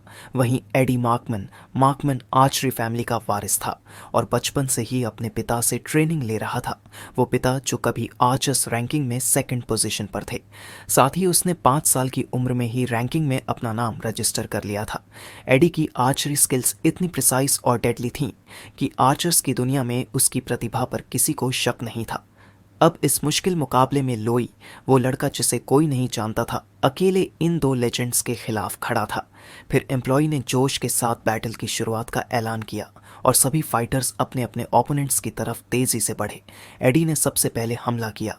उसने एक तेज एरो लोई की तरफ फेंका, लेकिन लोई ने बड़ी आसानी और फुर्ती से उसे डॉज कर लिया। इसके बाद लोई ने तुरंत आउल टार्किस की ओर दौड़ लगाई, सीधा आमने सामने की भिड़ंत के लिए। लोई और आउल के बीच जबरदस्त टक्कर हुई। दोनों एक दूसरे पर जोरदार वार करने की कोशिश कर रहे थे। उनके बीच की तेज और आक्रामक स्वॉर्ड फाइट की आवाजें एरिना में गूंजने लगीं। दर्शक इस स्पीड और इंटेंसिटी को देखकर दंग रह गए। इतना तेज मुकाबला था कि लोगों को समझ ही नहीं आ रहा था कि असल में हो क्या रहा है। बस तलवारों की टकराने की आवाजें सुनाई दे रही थीं। एक दर्शक ने हैरानी से कहा, मुझे सिर्फ तलवारों की आवाज सुनाई दे रही है, लेकिन आंखों से कुछ दिख नहीं रहा। इसी बीच एक तेज मूव में लोई ने ऐसा वार किया कि आउल को पीछे हटना पड़ा। इसे अब आउल अपने ओपोनेंट की ताकत से थोड़ा हैरान हो गया, लेकिन उसने मौके का फायदा उठाकर एक जोरदार अटैक करने की कोशिश की। लेकिन उसी पल एडी ने ऊपर से हमला किया। उसने लोई पर एक के बाद एक कई एरोस फेंके, लेकिन लोई ने अपनी अद्भुत स्पीड और रिफ्लेक्सेस से सारे एरोस को ब्लॉक कर दिया। दर्शक ये देखकर हक्के पक्के रह गए। कोई सोच भी नहीं सकता था कि लोई इस तरह से दो स्ट्रॉन्ग ओपोनेंट्स के खिलाफ अकेले टिक पाएगा और इतना धमाकेदार परफॉर्मेंस देगा। दर्शकों की हैरानी लगातार बढ़ती जा रही थी, क्योंकि लोई दो हाईली स्किल्ड फाइटर्स के अटैक को इतनी आसानी से संभाल रहा था। थोड़ी देर के लिए लड़ाई थमी। सभी ने एक दूसरे का जायजा लिया। लोई शांत और स्थिर नजरों से अपने ओपोनेंट्स को ऑब्जर्व कर रहा था। आउल और एडी आपस में एक छोटा सा कॉन्वर्सेशन करते हैं, जिसमें आउल कहता है, मैं अब पक्का हूँ लोई कोई बहुत हाई रैंक सोर्ड्समैन है। एडी भी सहमत होते हुए कहता है, मैंने आज तक ऐसा फाइटर नहीं देखा। पहली बार लोई मैच के दौरान बोलता है। शांत आवाज में पूछता है, क्या तुम दोनों की कोई और रैंकिंग भी है? एडी जवाब देता है, मैं आर्चर्स की रैंकिंग में 402 नंबर पर हूँ। आउल कहता है, मैं मर्सनरीज में 753वें नंबर पर हूँ। लोई मुस्कराते हुए पूरे आत्मविश्वास से कहता है, अब सब कुछ क्लियर हो गया है। इसी पल लोई के चारों तरफ एक रहस्यमयी और बेहद शक्तिशाली एनर्जी इकट्ठा होने लगती है, जिसके तुरंत बाद उसने पूरे आत्मविश्वास से ऐलान किया, अगर मैं तुम दोनों को हरा दूं तो मुझे 3 डिजिट नंबर में पहुंचने से कोई नहीं रोक सकता। लोई के शरीर से जो एनर्जी निकल रही थी वो इतनी जबरदस्त थी कि हर कोई उसकी ताकत को महसूस कर सकता था। एकदम भारी, डरावनी और स्पष्ट रूप से दिखने वाली। एडी उस एनर्जी को देखकर स्टंट रह गया। उसका चेहरा शॉक और डिसबिलीफ से भरा हुआ था, जबकि आउल भी घबरा गया। वो सोचने लगा, ये कौन है? इसके पास इतनी डरावनी ऑरा अचानक कहां से आ गई? वह अप्रेजर लोई की तरफ एकदम स्टंट होकर देख रही थी। लोई से निकलता हुआ प्राणा अब साफ साफ नंगी आंखों से दिखने लगा था। तुरंत एडी मार्कमन ने अपने बो को एम किया लोई की तरफ। उसकी आवाज़ सख्त और दृढ़ थी। एडी बोला, रैंकिंग सिर्फ प्रोफेशन से तय नहीं होती। फिर एडी ने बताया, मैं आर्चर्स रैंकिंग में तो 402 नंबर पर हूँ, लेकिन स्पेशलाइज स्नाइपर मार्क्समैन की रैंकिंग में मेरा नंबर 78 है। लेकिन एक स्प्लिट सेकंड में लोई बिजली जैसी तेजी से एडी के पास पहुंचा। उसे एक ही वार में नीचे गिरा दिया, पूरी तरह बेहोश। अब लोई का सामना बचा था सिर्फ आउल टार्किस से। एडी को गिरते देख आउल ने खुद को तुरंत रेडी किया। उसके चेहरे पर चिंता और डर दोनों साफ थे। दोनों आमने सामने आकर खड़े हो गए। पूरा एरिना अब इस फाइनल टक्कर के लिए सांसें रोके देख रहा था। लोई की आंखों में जो इरादा और शक्ति झलक रही थी वो आउल को डरा रही थी। आउल अभी भी उस स्ट्रेंज पावर को समझने की कोशिश कर रहा था कि लोई ने अचानक जबरदस्त स्पीड से चार्ज किया। आउल कुछ समझ पाता है इससे पहले ही वह उसके पीछे आ गया और उसके गर्दन पर अपनी तलवार रख दी, जिसके तुरंत बाद आउल ने हार मान ली। उसने अपना हथियार जमीन पर गिरा दिया और बोला, मुझे थोड़ी देर में काम पर जाना है और मैं कोई इंजरी रिस्क नहीं ले सकता। अगर मैं भी एडी की तरह बेहोश हो गया तो दिक्कत हो जाएगी। लोई ने ठंडी नजरों से आउल की तरफ देखा, जो अब बिना किसी हथियार के सामने सरेंडर कर रहा था। लोई चुपचाप आउल को देखता रहा, जैसे वो उसकी स्थिति का एनालिसिस कर रहा हो। जबकि आउल की नज़र लोई पर गई, वो मन ही मन हैरानी से सोचने लगा, ये लड़का आखिर है कौन? इसकी ताकत तो इंसानों जैसी है ही नहीं, ये तो सच में कोई मॉन्स्टर है। उधर दर्शकों की भीड़ में खलबली थी। सभी लोग लोई की ताकत से हैरान थे। उसने अकेले अपने दम पर 2 ट्रिपल डिजिट रैंकर्स को हरा दिया था। ये किसी चमत्कार से कम नहीं था। जबकि एम्प्लॉई ने तेज और साफ आवाज में घोषणा की, मैच खत्म हुआ, विजेता है कंटेस्टेंट नंबर 53 लोई। तभी अप्रेजर लड़की अचानक दौड़ती हुई वहां से चली गई। उसकी सीनियर ने उसे आवाज दी, लेकिन वो बिना रुके भाग गई और पीछे रह गई उसकी सीनियर, जो सोचती रह गई कि ये इतनी जल्दी में कहाँ जा रही है। जबकि वह अप्रेजर लड़की एक ऐसे कमरे में पहुंची जो एडवांस्ड इक्विपमेंट और कंप्यूटर से भरा हुआ था। उसने तुरंत अप्रेजर ब्यूरो का एक्सक्लूसिव डेटाबेस चेक करना शुरू कर दिया। काफ़ी खोजबीन के बाद उसे लोई का डेटा मिला। नाम लोई टोली, उम्र 17 साल, लेकिन कोई पास्ट रजिस्ट्रेशन या रैंकिंग हिस्ट्री नहीं थी। ये देखकर वो चौंक गई। इतनी एक्सेप्शनल स्किल्स वाला इंसान और अप्रेजर ब्यूरो को इसके बारे में कोई जानकारी नहीं। ये तो ज़रूर किसी दूर दराज के इलाके से आया होगा। डेटा में ये भी कंफर्म हुआ कि लोई का कोई क्रिमिनल रिकॉर्ड नहीं है, न ही वो किसी खास संगठन से जुड़ा हुआ है। ये सब देखकर उसकी हैरानी और एक्साइटमेंट दोनों बढ़ गई। एक बड़ी सी मुस्कान और खुशी उसकी आंखों में भर गई। वो खुद से बोल उठी, इतनी बड़ी टैलेंट अब तक छुपी कैसे रह गई? ये तो असली खजाना है। वो तुरंत कमरे से बाहर भागी, लोई की डायरेक्शन में दौड़ती हुई जोर से चिल्लाई। लोई आखिरकार वो उस जगह पहुंची जहां लोई खड़ा था और बिना किसी हेसिटेशन के साफ और जोश से बोली, लोई प्लीज मुझे अपना एक्सक्लूसिव अप्रेजर बना लो। लेकिन जैसे ही वो आगे बोलने ही वाली थी, उसने देखा कि वहां लोई के चारों ओर एक बड़ी भीड़ इकट्ठा थी। हर कोई उसी से वही मांग कर रहा था। वो पल भर के लिए स्टंट रह गई। फ्रस्ट्रेशन उसके चेहरे पर साफ था। एक कदम, बस एक कदम लेट हो गई मैं, उसने मन में कहा, क्योंकि बाकियों ने लोई को पहले ही ऑफर दे दिया था। बाकी लोगों की जल्दीबाजी देखकर उसको गुस्सा आ गया। उसे लगा कि उन्हें लोई की पहचान प्रॉपरली चेक करनी चाहिए थी, उससे पहले कि वो कोई भी ऑफर दें। उधर लोई थोड़ा कंफ्यूज लग रहा था। उसने मासूमियत से पूछा, एक्सक्लूसिव अप्रेजर का मतलब क्या होता है?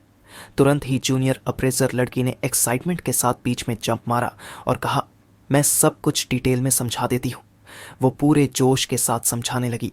एक्सक्लूसिव अप्रेजर एक ऐसा व्यक्ति होता है जो किसी पर्टिकुलर एडवेंचरर का रैंकिंग सिस्टम मैनेज करता है। उसका काम होता है कि वो उस एडवेंचरर की ताकत और परफॉर्मेंस को रेगुलर अपडेट करता रहे। फिर उसने बताया, नॉर्मली किसी की रैंकिंग तब अपडेट होती है जब अप्रेजर ब्यूरो का कोई एम्प्लॉय ऑफिशियली उसकी कैपेबिलिटीज असेस करता है। लेकिन अगर आपके पास एक्सक्लूसिव अप्रेजर हो तो आप अपनी रैंकिंग कहीं से भी कभी भी इंस्टेंटली अपडेट कर सकते हो, बिना वेट किए। वो आगे बोली, ये सिस्टम स्पेशली उन एडवेंचरर्स के लिए बहुत यूजफुल है जो दुनिया भर में ट्रैवल करते हैं। इसके बाद उसने अपनी पॉकेट से एक छोटा डिवाइस निकाला। ये है रैंक टेल। उसने कहा, ये एक स्पेशल और एक्सक्लूसिव टूल है अप्रेजर के लिए, जिससे वो किसी की रैंकिंग को कभी भी अपडेट कर सकते हैं। वो मुस्कराई और डिवाइस लोई की तरफ बढ़ाते हुए बोली, अगर तुम जल्दी और एफिशिएंटली टॉप तक पहुंचना चाहते हो तो तुम्हें मेरी तरह का एक्सक्लूसिव अप्रेजर हायर करना ही पड़ेगा। लोई कुछ पल शांत रहा, जैसे वो सब कुछ सीरियस सोच रहा हो। फिर उसने काम टोन में कहा, मेरी बस एक कंडीशन है।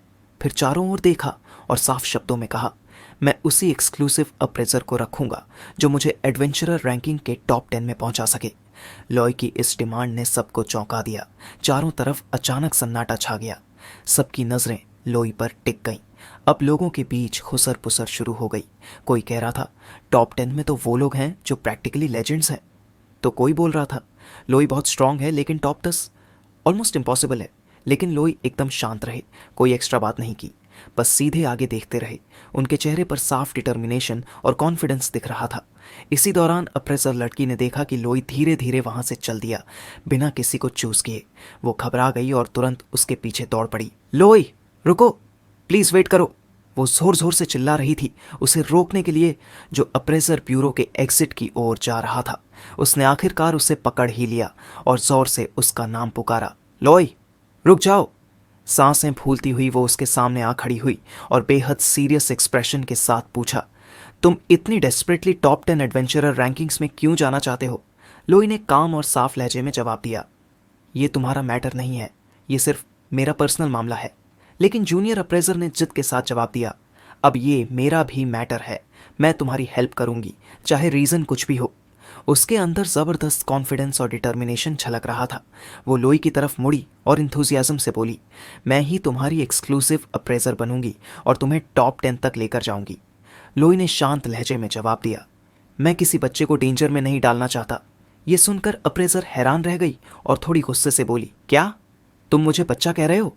वो भावुक होकर बोलने लगी, मैं बच्चा नहीं हूँ, मैं अप्रेजर ब्यूरो की सर्टिफाइड अप्रेजर हूँ और तुम खुद भी तो एक बच्चे ही हो। इसका लोई ने ठंडे पर डिसाइसिव टोन में जवाब दिया। चाहे तुम बच्चा हो या नहीं, मैं किसी को हायर करने के बारे में सोच भी नहीं रहा। फिर वो आगे की ओर देखते हुए शांत आवाज में बोला, मैं नहीं चाहता कि कोई और उस रास्ते में फंसे जिस पर मैं चल पड़ा हूं। लेकिन अप्रेजर पीछे नहीं हटी। उसने और भी स्ट्रांगली जवाब दिया, मुझे भी कुछ करना है, चाहे कुछ भी हो जाए। फिर पैशन से बोली, मेरे पास एक रीज़न है अपनी जान दांव पर लगाने का, और इसी वजह से मैं तुम्हारे साथ काम करना चाहती हूँ। मैं तुम्हारे साथ एक अलायंस बनाना चाहती हूँ।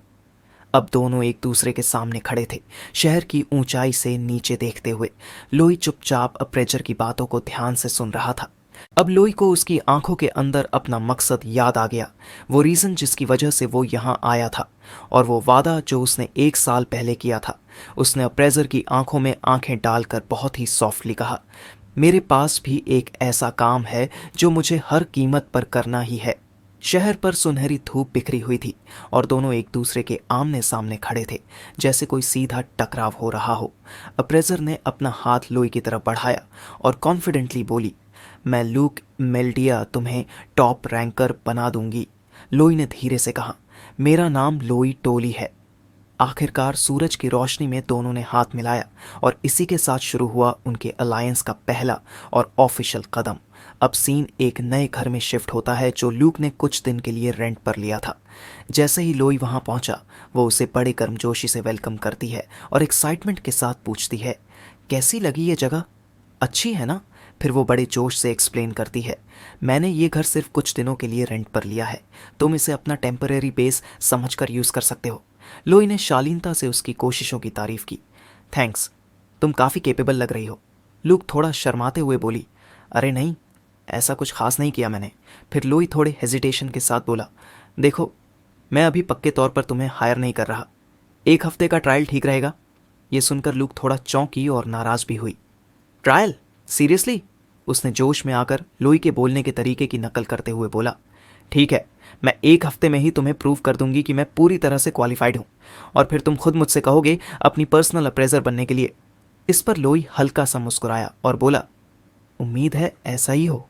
लुक को लोई का ये ठंडा जवाब खटक गया और वो झुंझलाते हुए बोली, तुम ऐसे बोल रहे हो जैसे तुम्हारा कोई लेना देना ही नहीं है। फिर वो थोड़ी देर सोचती है और फिर हल्की सी सार्कास्टिक टोन में कहती है, तुम लड़ाई में तो इतने सीरियस और पावरफुल लगते हो, लेकिन डेली लाइफ में टोटल एयरहेड हो। लोई ने शांत स्वर में जवाब दिया, ये बात मैं पहले भी कई बार सुन चुका हूँ। अचानक से रिजल्ट्स का नोटिफिकेशन आ जाता है तो लूक ने रैंक टेल डिवाइस निकाला और एक्साइटमेंट के साथ लोई से कहा, रिजल्ट आ गया है, जल्दी देखो। रिजल्ट में लोई की इनिशियल एडवेंचरर रैंकिंग आई 2728। लूक इस रिजल्ट से काफ़ी खुश हो गई और बोली, ये काफ़ी अच्छी शुरुआत है। लेकिन लोई थोड़ा सरप्राइज्ड था। उसने कहा, मुझे लगा था मेरी रैंक 3 डिजिट में होगी। ये सुनकर एम्प्लॉय को ताज्जुब हुआ और उसने पूछा, क्यों? तुम्हें ऐसा क्यों लग रहा था? लोई ने रीज़न एक्सप्लेन किया, क्योंकि जिन 2 लोगों से मेरा मुकाबला हुआ था वो दोनों ऑलरेडी काफ़ी हायर रैंकर थे। एडी की अर्चरी रैंकिंग थी 402 और आवल की थी 753 मर्सनरीज में। इस पर लूक ने बताया कि एडवेंचरर रैंकिंग सबसे ज़्यादा कॉम्पिटिटिव होती है, क्योंकि ये सिर्फ ताकत पर नहीं, बहुत सारी चीज़ों पर डिपेंड करती है। इसलिए हाई रैंक तक पहुंचना इतना आसान नहीं होता। साथ ही इसमें बाकी दूसरी रैंकिंग से बहुत ज़्यादा लोग होते हैं। फिर उसने रैंक टेल डिवाइस पर लोई को उसकी डिटेल्ड रैंकिंग दिखाई। एडवेंचरर रैंक भले ही 2728 है, लेकिन तुम्हारी सोर्ट्समैन कैटेगरी में रैंक है 58। इसे लोई चौंक गया। 58? क्या ये अच्छा माना जाता है? तब लूक ने साफ साफ कहा, अप्रेजर ब्यूरो के हिसाब से ये रैंक टैलेंट का लेवल होता है। इससे ज़्यादा साफ प्रूफ और कुछ नहीं हो सकता। इस पर लोई ने लूक से पूछा कि क्या आउल और एडी की भी बाकी कैटेगरीज में रैंकिंग्स हैं। लूक ने कंफर्म करते हुए दोनों की क्लासिफिकेशंस दिखाई। उसने बताया कि डार्कीज यानी आउल की मर्सनरीज में रैंक थी 753, सोर्ड्समैन में 521, स्पेशल क्लीनिंग में 209, इन्वेस्टिगेटर्स में 2831 और ट्रस्टेड लीडर में 86। फिर उसने एडी मार्कमैन की रैंकिंग्स गिनाई। आर्चर्स में 402, मार्क्समैन में 78, स्काउट्स में 2011 और सबसे हैरान कर देने वाली बात, मशरूम कल्टीवेशन में उसकी रैंक थी 19। फिर लूक ने आगे समझाया कि मल्टीपल रैंकिंग्स पॉसिबल होती हैं, लेकिन इससे वर्कलोड और जिम्मेदारियां बढ़ जाती हैं। फिर उसने लोई से पूछा कि क्या वो भी दूसरी रैंकिंग्स में रजिस्टर करना चाहेगा, लेकिन लोई ने बिना एक पल गंवाए सख्त अंदाज में मना कर दिया कि उसे और काम नहीं चाहिए। इस बात से ल्यूक हल्का मुस्कुराई और बोली कि अब वो उसकी पर्सनालिटी को थोड़ा थोड़ा समझने लगी है। उसने लोई के मेन गोल को समराइज किया और बोली कि लोई का मकसद एडवेंचरर रैंकिंग्स में टॉप 10 तक पहुंचना है, वो भी सबसे फास्ट और डायरेक्ट रास्ते से। फिर वो आसमान की ओर इशारा करते हुए बोली कि उसे शक है लोई का अल्टीमेट गोल गॉड्स आइलैंड पहुंचना है। पहले तो लोई चुपचाप सीरियस एक्सप्रेशन के साथ उसकी बात सुनता रहा, बिना कोई ऑब्जेक्शन उठाए। फिर हैरानी से पूछा कि उसे कैसे पता ये सब। लूक ने कामली बताया कि गॉड्स आइलैंड का एक्सेस सिर्फ उन्हीं को मिलता है जो एडवेंचरर रैंकिंग्स में टॉप 10 तक पहुंचते हैं। फिर उसने लोई से पूछा कि क्या वो ट्रायल पीरियड खत्म होने के बाद उसे बता पाएगा कि वो गॉड्स आइलैंड क्यों जाना चाहता है। लोई ने शांत लहजे में हामी भर दी। लूक बोली कि फिर वो भी अपनी सिचुएशन उसके साथ शेयर करेगी और ये फेयर होगा कि दोनों एक दूसरे की रियलिटीज जाने। लेकिन उसने ये भी कहा कि उसकी कहानी थोड़ी कम्प्लेक्स है, तो उसकी तरह रैंकिंग्स की दुनिया में नए को ये समझाना थोड़ा मुश्किल है। फिर उसका चेहरा एकदम सीरियस और रहस्यमय हो गया। उसने धीरे से कहा कि वो जिस चीज़ की तलाश कर रही है वो है रैंकिंग्स की डार्कनेस। लोई ने सुना तो चौंक कर पूछा कि उसने अब भी क्या कहा, लेकिन उसने जल्दी से बात को टाल दिया, मुस्कुराई और बोली कि कुछ नहीं, कोई खास बात नहीं। फिर उसने अचानक सवाल किया कि लोई की इतनी ताकत और कमाल की सोर्ड स्किल्स आई कहाँ से। लोई ने कैजुअली जवाब दिया कि 1 साल पहले वो एक नाइट आइडोल का डिसाइपल बना था। लूक ये सुनकर लिटरली चौंक पड़ी और डिसबिलीफ में लोई का हाथ पकड़ लिया। उसने पूछा, क्या तुम उसी एडोल की बात कर रहे हो जो नाइट रैंकिंग में पहले नंबर की पोजीशन पर है, जिसे पूरी ह्यूमैनिटी का सबसे पावरफुल नाइट माना जाता है। लोई ने शांत लहजे में जवाब दिया कि हाँ, एडोल ने कुछ ऐसा ही कहा था। लूक उसकी ऐसी कामनेस देखकर स्टंट रह गई, जबकि उसने कहा, हाँ मैं उसका डिसाइपल था भी तो सिर्फ 1 साल के लिए ही, इसमें इतनी बड़ी बात क्या है। जिसके जवाब में उसने एक्साइटमेंट में बताया कि एडोल इतनी बड़ी हस्ती है कि उसने कभी किसी को ट्रेन नहीं किया। काफ़ी सारे लोगों ने भी उसे ट्रेन करने के लिए पूछा था, लेकिन उसने सभी को रिजेक्ट कर दिया। अगर डिसाइपल रिजेक्शन रैंकिंग होती तो वह सबसे पहले रैंक पर होता। और आगे जोड़ा कि लोग कहते थे कि वो अब किसी यंग नाइट को अपना सक्सेसर बनाएगा, इसीलिए कई सारे नाइट अपनी रैंकिंग्स बढ़ा रहे हैं। वो अब भी शॉक में थी और बोली कि अगर बाकी नाइट्स को पता चला कि लोई ही एडोल का चोजन सक्सेसर है तो वो सुनते ही बेहोश हो जाएंगे। जबकि लोई ने शांत और सीधा सवाल किया, क्या एडोल सच में इतना ज़बरदस्त है। लूक ने बेहद जोश में जवाब दिया कि हाँ, वो पूरी दुनिया का नंबर 1 नाइट है और सबसे ताकतवर भी। लेकिन लोई ने बड़े कैजुअली कहा कि उसने एक बार एडोल को अपनी तलवार से कट मार दिया था। ये सुनकर लूक चीख पड़ी डिसबिलीफ में और बोली, ये पॉसिबल ही नहीं है। वो लगातार लोई को घूरती रही, जैसे यकीन ही नहीं हो रहा हो कि कोई इतना कैजुअली ऐसा बोल कैसे सकता है। वो खुद से बड़बड़ाने लगी कि आखिर इस लड़के की परवरिश कैसे हुई है, जो मन में आए बस बोल देता है। फिर उसने अपना डिवाइस निकाला और लोई का डेटा दोबारा चेक किया, खुद को कंफर्म किया कि लोई सच में डेटाबेस में एक नया नाम है, और वो फिर से सोच में डूब गई। फिर सीन फ्लैशबैक में चला गया, जहां लोई को एडोल से हुई एक पुरानी कॉन्वर्सेशन याद आ रही थी, जिसमें लोई ने एडोल से पूछा था कि ये टाइटल या सरनेम नेम का मतलब क्या होता है, क्योंकि उसे इन चीज़ों की समझ नहीं थी। तब एडोल ने उसे कहा था कि अगर वो सच में गॉड्स आइलैंड पहुंचना चाहता है सबसे शॉर्टेस्ट पाथ से, तो उसे लॉय टूली नाम अपनाना चाहिए। साथ ही एडोल ने उसे चेतावनी दी थी कि ये नाम चुनना खतरे से भरा हो सकता है, लेकिन ये उसे कुछ ज़रूरी क्लूज भी देगा। लोई ने इस बारे में सोचने के बाद कहा था कि वो समझ गया और ये नाम अपना लिया। फिर सीन वापस प्रेजेंट में आ गया, जहां ल्यूक ने क्यूरियोसिटी से लोई से पूछा, क्या टोली सिर्फ एक एलियस है। लोई ने काम और कॉन्फिडेंट टोन में जवाब दिया, नहीं, ये मेरा असली नाम है, ये मेरे लिए बहुत इंपॉर्टेंट है। उसके इस जवाब पर लुके के चेहरे पर एक वार्म स्माइल आ गई और उसने कहा, थैंक्स ये बताने के लिए। फिर उसने लोई से कहा कि वो थोड़ा ब्रेक ले सकते हैं, क्योंकि उसका आज का अप्रेजर वाला काम पूरा हो गया है। उसने अपनी हैट उतारनी शुरू की और बोली कि वो खुद को थोड़ा रिलैक्स्ड फील करेगी इसके बाद। लेकिन लोई ये देखकर चौंक गया और बोला, मैंने ये एक्सपेक्ट नहीं किया था। फिर थोड़े ऑकवर्ड तरीके से पूछा, तुम लड़की हो? लूक एकदम गुस्से में चिल्लाई और शर्म से लाल हो गई। क्या अब जाकर तुझे समझ आया? लोई ने बड़े शांत लहजे में बस कहा, सॉरी। जबकि लूक ने गुस्से से उसकी तरफ देखा, जैसे उसके काम एटीट्यूड से और चिढ़ गई हो। फिर झुंझलाकर चिल्लाई, बस इतना ही बोलेगा, सॉरी? अगली सुबह का सीन शांति से शुरू होता है, शहर की सड़कों की हलचल और लोगों की आवाजाही के साथ। लूक कमरे में बैठी हुई न्यूज़पेपर पढ़ रही थी, शांत और फोकस्ड दिख रही थी। तभी लोई ऊपर से नीचे आता है और लुक उसे देखकर मुस्कुराते हुए कहती है, तुम आज जल्दी उठ गए। लोई हल्के से बड़बड़ाते हुए कहता है कि वो बस पानी लेने जा रहा था, लेकिन जैसे ही वो पास आता है और उसे साफ देखता है, वो थोड़ा रुकता है और धीरे से कहता है, कुछ नहीं, कोई बड़ी बात नहीं थी। फिर दोनों ने एक दूसरे को प्यार से गुड मॉर्निंग कहा। फिर लुक ने सजेस्ट किया कि चलो साथ में नाश्ता करते हैं। उसने अपनी टोपी फिर से पहन ली और बोली, आगे का सफ़र लंबा होगा, लेकिन आज उनके लंबे सफ़र का पहला कदम था। वो जोश में बोली, अब वक्त आ गया है एक स्ट्रेटेजिक मीटिंग का, ताकि लोई को एडवेंचरर रैंकिंग्स के टॉप 10 में कैसे पहुंचाया जाए ये डिसाइड कर सकें। सीन बदलता है और अब वो एक छोटे से रेस्टोरेंट में बैठे होते हैं जो शहर के बीचों बीच होता है। वहाँ ल्यूक लोई को समझाती है कि एडवेंचरर रैंकिंग बढ़ाने का सबसे मेन तरीका होता है एडवेंचर अचीवमेंट्स हासिल करना।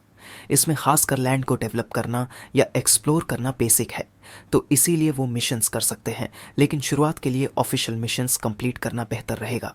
लोई चुपचाप सुनता रहा और ध्यान से अपनी प्लेट से नाश्ता करता रहा, जबकि लूक बता रही थी कि बहुत सारे लोग एडवेंचरर्स की ताकत पर डिपेंड करते हैं, रिसोर्सेज कलेक्ट करने या किसी मिस्ट्री को इन्वेस्टिगेट करने के लिए। फिर वो मुस्कुराते हुए अपना रैंक टेल डिवाइस निकालती है और कहती है, मेरे रहते तुम्हें आसानी से ये सारे मिशंस मिल सकते हैं। लोई ने कहा, हाँ, ये तो काम का टूल है। लूक ने मुस्कुरा कर कहा, अगर तुम मुझे अपना एक्सक्लूसिव अप्रेजर बना दो तो ये डिवाइस पूरी तरह तुम्हारा है। लोई ने जवाब दिया, मैं सोचूंगा। नाश्ते के बीच लोई ने इंटरेस्ट के साथ पूछा, ऐसा कोई मिशन है जिससे जल्दी रैंकिंग बढ़ सके? जिस पर लूक ने जवाब दिया, हाई डिफ़िकल्टी लेवल वाले मिशंस जल्दी रैंक बढ़ाते हैं क्योंकि उनका इम्पैक्ट सबसे ज़्यादा होता है। लोई ने बिना देर किए डिसाइड कर लिया, तो मैं सबसे मुश्किल वाला मिशन चुनता हूँ।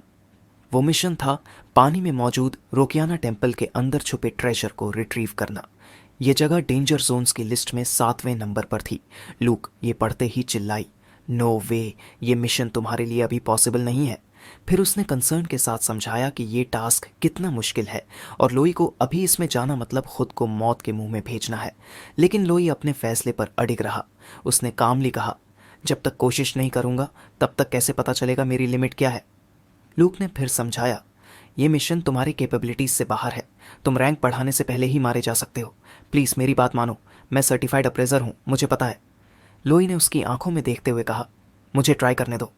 फिर उसने खुद को जस्टिफाई करते हुए कहा, गॉड्स आइलैंड इस दुनिया की सबसे डेंजरस जगह है और अगर वहाँ जाना है तो उसके पास पीछे हटने का कोई ऑप्शन नहीं है। अब लूक पर ज़बरदस्त मानसिक दबाव था। उसने मन ही मन सोचा, ये लड़का तो हद से ज़्यादा ज़िद्दी है, लेकिन मुझे किसी भी तरह इसे समझाना ही होगा। उसी वक्त अचानक एक नया इंसान वहाँ आ गया और दोनों से क्यूरियस अंदाज में पूछा, कोई परेशानी हो रही है क्या? लूक ने जब उसकी तरफ देखा तो एकदम शॉक्ड रह गई और ज़ोर से बोली, लाउड। वो आदमी मुस्कुराते हुए बोला, काफ़ी टाइम हो गया तुमसे मिले हुए। तभी लोई ने लूक से पूछा, ये कौन है? लूक ने जल्दी से इंट्रोड्यूस कराया, इनका नाम लाउड प्रोवर्ड है, और साथ में बताया कि लाउड एक बहुत ही पावरफुल इंसान है जो एडवेंचरर रैंकिंग्स में 11वें नंबर पर है।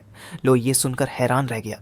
उसे तुरंत वो बात याद आ गई जिसमें उसने कहा था कि टॉप रैंकेड एडवेंचरर्स तो असल में मॉन्स्टर्स जैसे होते हैं ताकत के मामले में।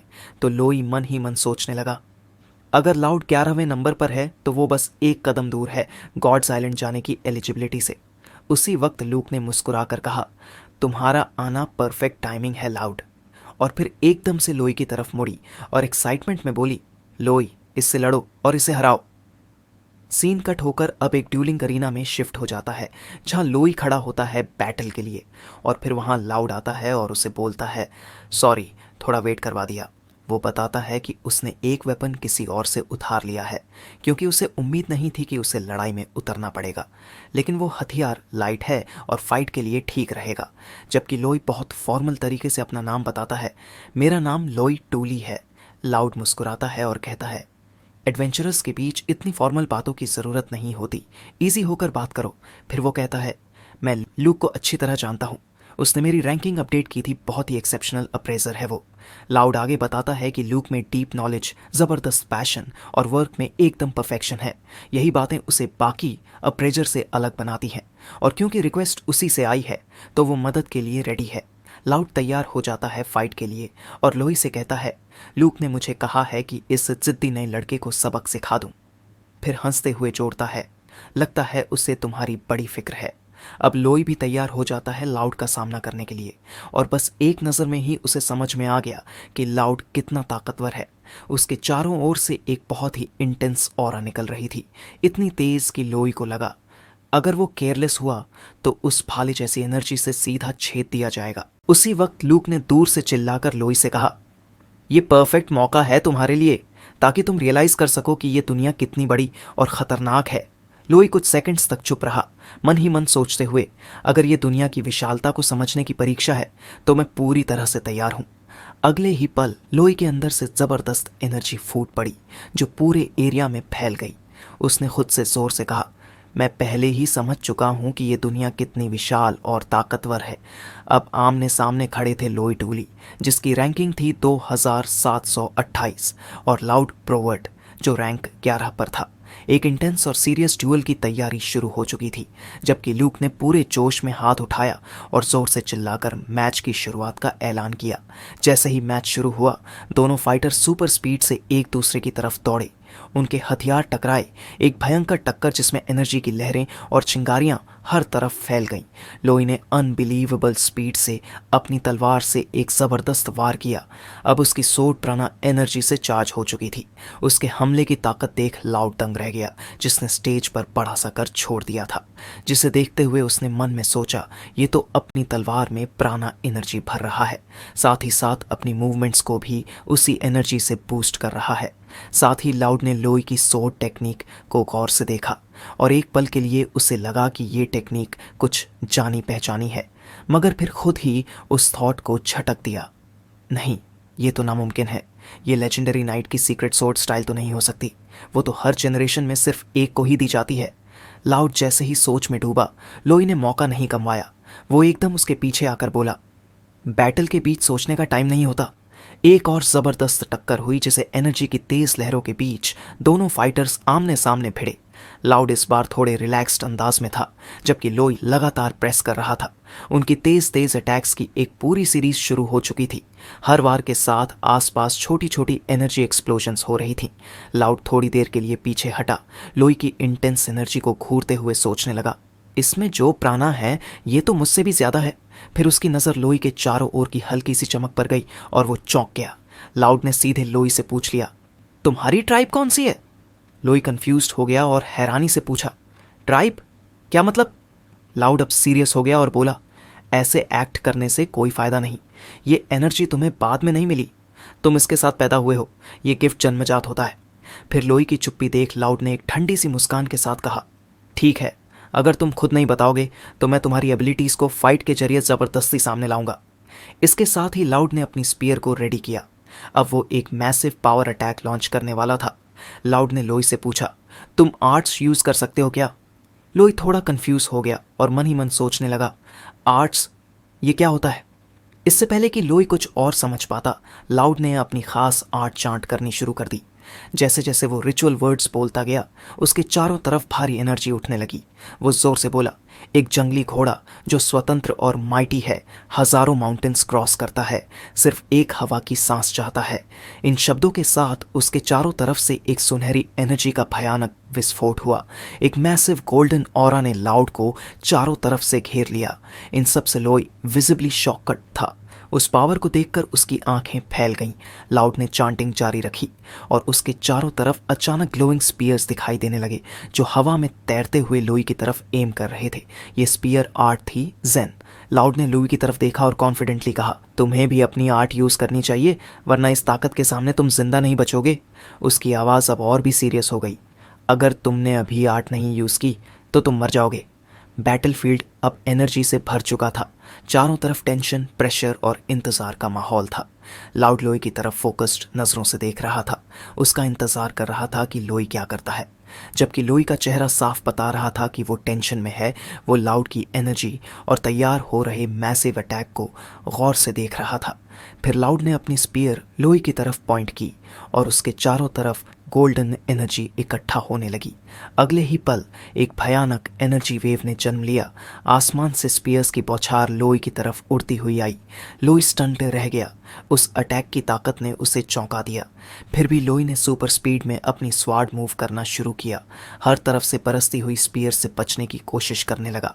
वो जितनी कोशिश करता उतना स्ट्रगल करता जा रहा था। जिसे देखते हुए लाउड ने कामली कहा, एक नॉर्मल तलवार ऐसी आर्ट को कभी नहीं रोक सकती। फिर उसने अपनी उंगलियां हिलाईं और उसी पल और भी ज्यादा ग्लोइंग स्पीयर्स लोई की तरफ भयानक स्पीड से लॉन्च हो गईं। लोई अपनी एजिलिटी और स्पीड के सहारे बचने की कोशिश करता रहा। हर स्पीयर को अवॉइड करने के लिए तेजी से इधर उधर मूव करता रहा। अंत में जब अटैक थमा, लोई थककर एक जगह खड़ा हो गया। सांसें तेज थीं, लेकिन उसकी आंखों में फोकस साफ झलक रहा था। उसी पल लोई को अपने पास्ट की एक मेमोरी याद आई, जब वो अपने मेंटोर एडोल के साथ ट्रेनिंग कर रहा था। एडोल ने एक बार उसे कहा था, तू अभी भी प्राणा को कंट्रोल करने में बहुत कमज़ोर है, लेकिन एक बार जब तू इस एनर्जी को हैंडल करना सीख जाएगा तब तुझे स्पेशल टेक्निक्स यूज़ करने को मिलेंगी। तब लोई ने हैरानी से पूछा था, कैसी टेक्निक्स? एडोल ने मुस्कुराकर कहा था, ध्यान से देख, मैं तुझे सबसे बेसिक टेक्निक से शुरू करवाता हूँ। एडोल ने लोई को एक बेसिक टेक्निक दिखाया था, गेल स्लैश, जो दिखने में जितनी सिंपल थी उतनी ही डेंजरस भी। इसमें बिजली जैसी तेजी और ज़बरदस्त ताकत थी। लोई ने उसी टेक्निक को याद किया और फैसला लिया कि अब इसी का इस्तेमाल लाउड के खिलाफ करेगा। अगले ही पल लोई ने अपनी पूरी ग्रीन प्राणा एनर्जी रिलीज कर दी, जिसे एक ज़बरदस्त स्लैश सीधा लाउड की तरफ गया। बिजली की स्पीड से लाउड पूरी तरह शॉक में आ गया। उसने इतनी तेज और इतनी शक्तिशाली टेक्निक की उम्मीद नहीं की थी। वो उसे ब्लॉक करने की कोशिश करता रहा, लेकिन लोई ने बिना रुके हमला जारी रखा। अब वो क्लोज रेंज में लाउड पर दबाव बना रहा था। तभी लाउड ने फिर से एक नई और भारी आर्ट चांट की और हवा में ग्लोइंग रेडिएंट स्पीयर्स की बौछार और ज़्यादा घनी हो गई। दोनों के बीच एक और ज़बरदस्त टकराव हुआ, जिससे उनकी एनर्जीज आपस में टकराईं और एक जोरदार एक्सप्लोजन हुआ। इसे लाउड पूरी तरह से दंग रह गया कि लोई का यह स्ट्राइक इतना तेज था कि वो आंखों से लगभग दिखाई ही नहीं दिया। फिर भी लाउड ने तेजी से खुद को संभाल लिया। उसे अब समझ आ गया था कि लड़ाई कितनी सीरियस हो चुकी है। उसने तुरंत काउंटर अटैक किया, अपनी स्पीयर को एक प्रिसाइज मूव में घुमाया और लोई की तरफ बिजली जैसी रफ्तार से छोड़ दिया। लोई ये देखकर चौंक गया कि लाउड की रिएक्शन स्पीड और स्ट्रेंथ वाकई में गजब की थी। जबकि लाउड का ये कंटिन्यूअस हमला लोई के लिए बहुत भारी पड़ने वाला था, क्योंकि आखिरकार इस जोरदार कॉलिजन के बाद लोई जमीन पर जा गिरा। लोई के गिरने के बावजूद लाउड ने उसकी परफॉर्मेंस की तारीफ की। तुम्हारी ताकत काबिल ए तारीफ है। लेकिन फिर उसकी आवाज़ सख्त हो गई। उसने उंगलियां घुमाई और कहा, लेकिन जो दीवार तुम्हारे सामने है वो अभी बहुत ऊंची है। अगले ही पल उसने एक और घातक हमला शुरू किया, जिसे पूरे एरिना को गोल्डन एनर्जी स्पीयर से घेर लिया। हर डायरेक्शन से लोई अब ट्रैप हो चुका था। लोई वहीं खड़ा रह गया। उसकी आंखों में डिसबिलीफ और टेंशन साफ दिख रहा था। वो मूव तक नहीं कर पाया। तभी लाउड ने उसे घूरते हुए कहा, एडवेंचरर रैंकिंग्स को कभी अंडर एस्टिमेट मत करना। और बिना समय गंवाए उसने सारी गोल्डन स्पीयर्स लोई की तरफ फेंक दी। लोई कुछ भी नहीं कर पाया। वो पूरी तरह हेल्पलेस था उस भयानक हमले के सामने। उसके चेहरे पर एक हल्की इरिटेशन दिखी, जैसे उसे ये मंजूर नहीं था कि वो इतनी जल्दी हेल्पलेस हो गया। स्पीयर्स का हमला इतना जोरदार था कि पूरा अरीना हिल गया, मंच टूट गया और हर तरफ धूल और मलबा उड़ने लगा। और जब सब शांत हुआ, लोई मैदान के बीचों बीच एक बड़े क्रेटर में बेहोश पड़ा था। ये साफ था कि वो अटैक उसकी लिमिट से बहुत ज़्यादा था। जबकि लाउड नीचे ज़मीन पर पड़े अपने ओपोनेंट की तरफ देख रहा था, जो अब बेहोश पड़ा था। तभी बैटल एरिना की स्क्रीन पर साफ साफ विजेता का नाम दिखाया गया, लाउड प्रोवर्ट, जो एडवेंचरर रैंकिंग्स में 11वें नंबर पर था। मैच खत्म होने के बाद लाउड मुस्कुराया और उससे पूछा, तो अब तुम संतुष्ट हो? लूक ने हल्की सी मुस्कान दी और कहा, हाँ धन्यवाद। फिर आगे बोली, अब शायद लोई को असली सच्चाई का अंदाज़ा हो गया होगा। लेकिन लाउड ने शांत लहजे में जवाब दिया, तुम्हें शब्दों को घुमाना अच्छी तरह आता है। फिर वो थोड़ी देर के लिए रुका और पूछा, क्या तुम सच में मानती थी कि लोई मुझे हरा सकता था? लूक ने धीरे से जवाब दिया, बस मुझे लगा शायद मुमकिन है। लाउड ने अंदाज़ा लगाया कि ये विश्वास शायद इसलिए था क्योंकि लोई महान नाइट एडोल का स्टूडेंट है। लूक थोड़ी चौंकी, बोली, मुझे नहीं लगा था कि तुम ये पहचान लोगे। लाउड ने कन्फर्म किया, मैंने उसकी लाइटनिंग फास्ट सोर्ड स्लैश देखते ही पहचान लिया। वो तकनीक किसी और की नहीं, स्वार्ड सेंट्स की है। फिर वो सोचते हुए बोला, ये स्टाइल सबसे पावरफुल मानी जाती है, जो सदियों से केवल नाइट्स के बीच ही पास होती आई है। फिर उसके बेहोश शरीर की तरफ देखते हुए आगे जोड़ा कि अगर कोई एडवेंचरर इस तकनीक का इस्तेमाल कर रहा है तो वो मानो नाइट्स रैंकर्स के प्रोफेशन की पवित्रता का अपमान है, जैसे किसी ने उनके ट्रेडिशन से कुछ चुरा लिया हो। लूक उसकी इस बात से चिंतित हो उठी और बोली, मुझे लोई को किसी भी नाइट रैंकर से मिलने से रोकना होगा। लाउड ने भी सहमति में सिर हिलाया, हाँ, ये बात लोई की जान के लिए खतरा बन सकती है। फिर लाउड ने सुझाव दिया, अगर लोई खुद को नाइट रैंकर के रूप में रजिस्टर करवा दे तो शायद बहुत सी मुश्किलों से बचा जा सके। लूक अब बहुत गंभीर हो चुकी थी। उसके मन में कई सवाल थे, पर उसने कोई जवाब नहीं दिया। वो बस उस वक्त को याद कर रही थी जब लोई ने उससे शांत स्वर में कहा था, मुझे कुछ करना है, चाहे उसकी कीमत जो भी हो, चाहे वो नामुमकिन ही क्यों ना लगे।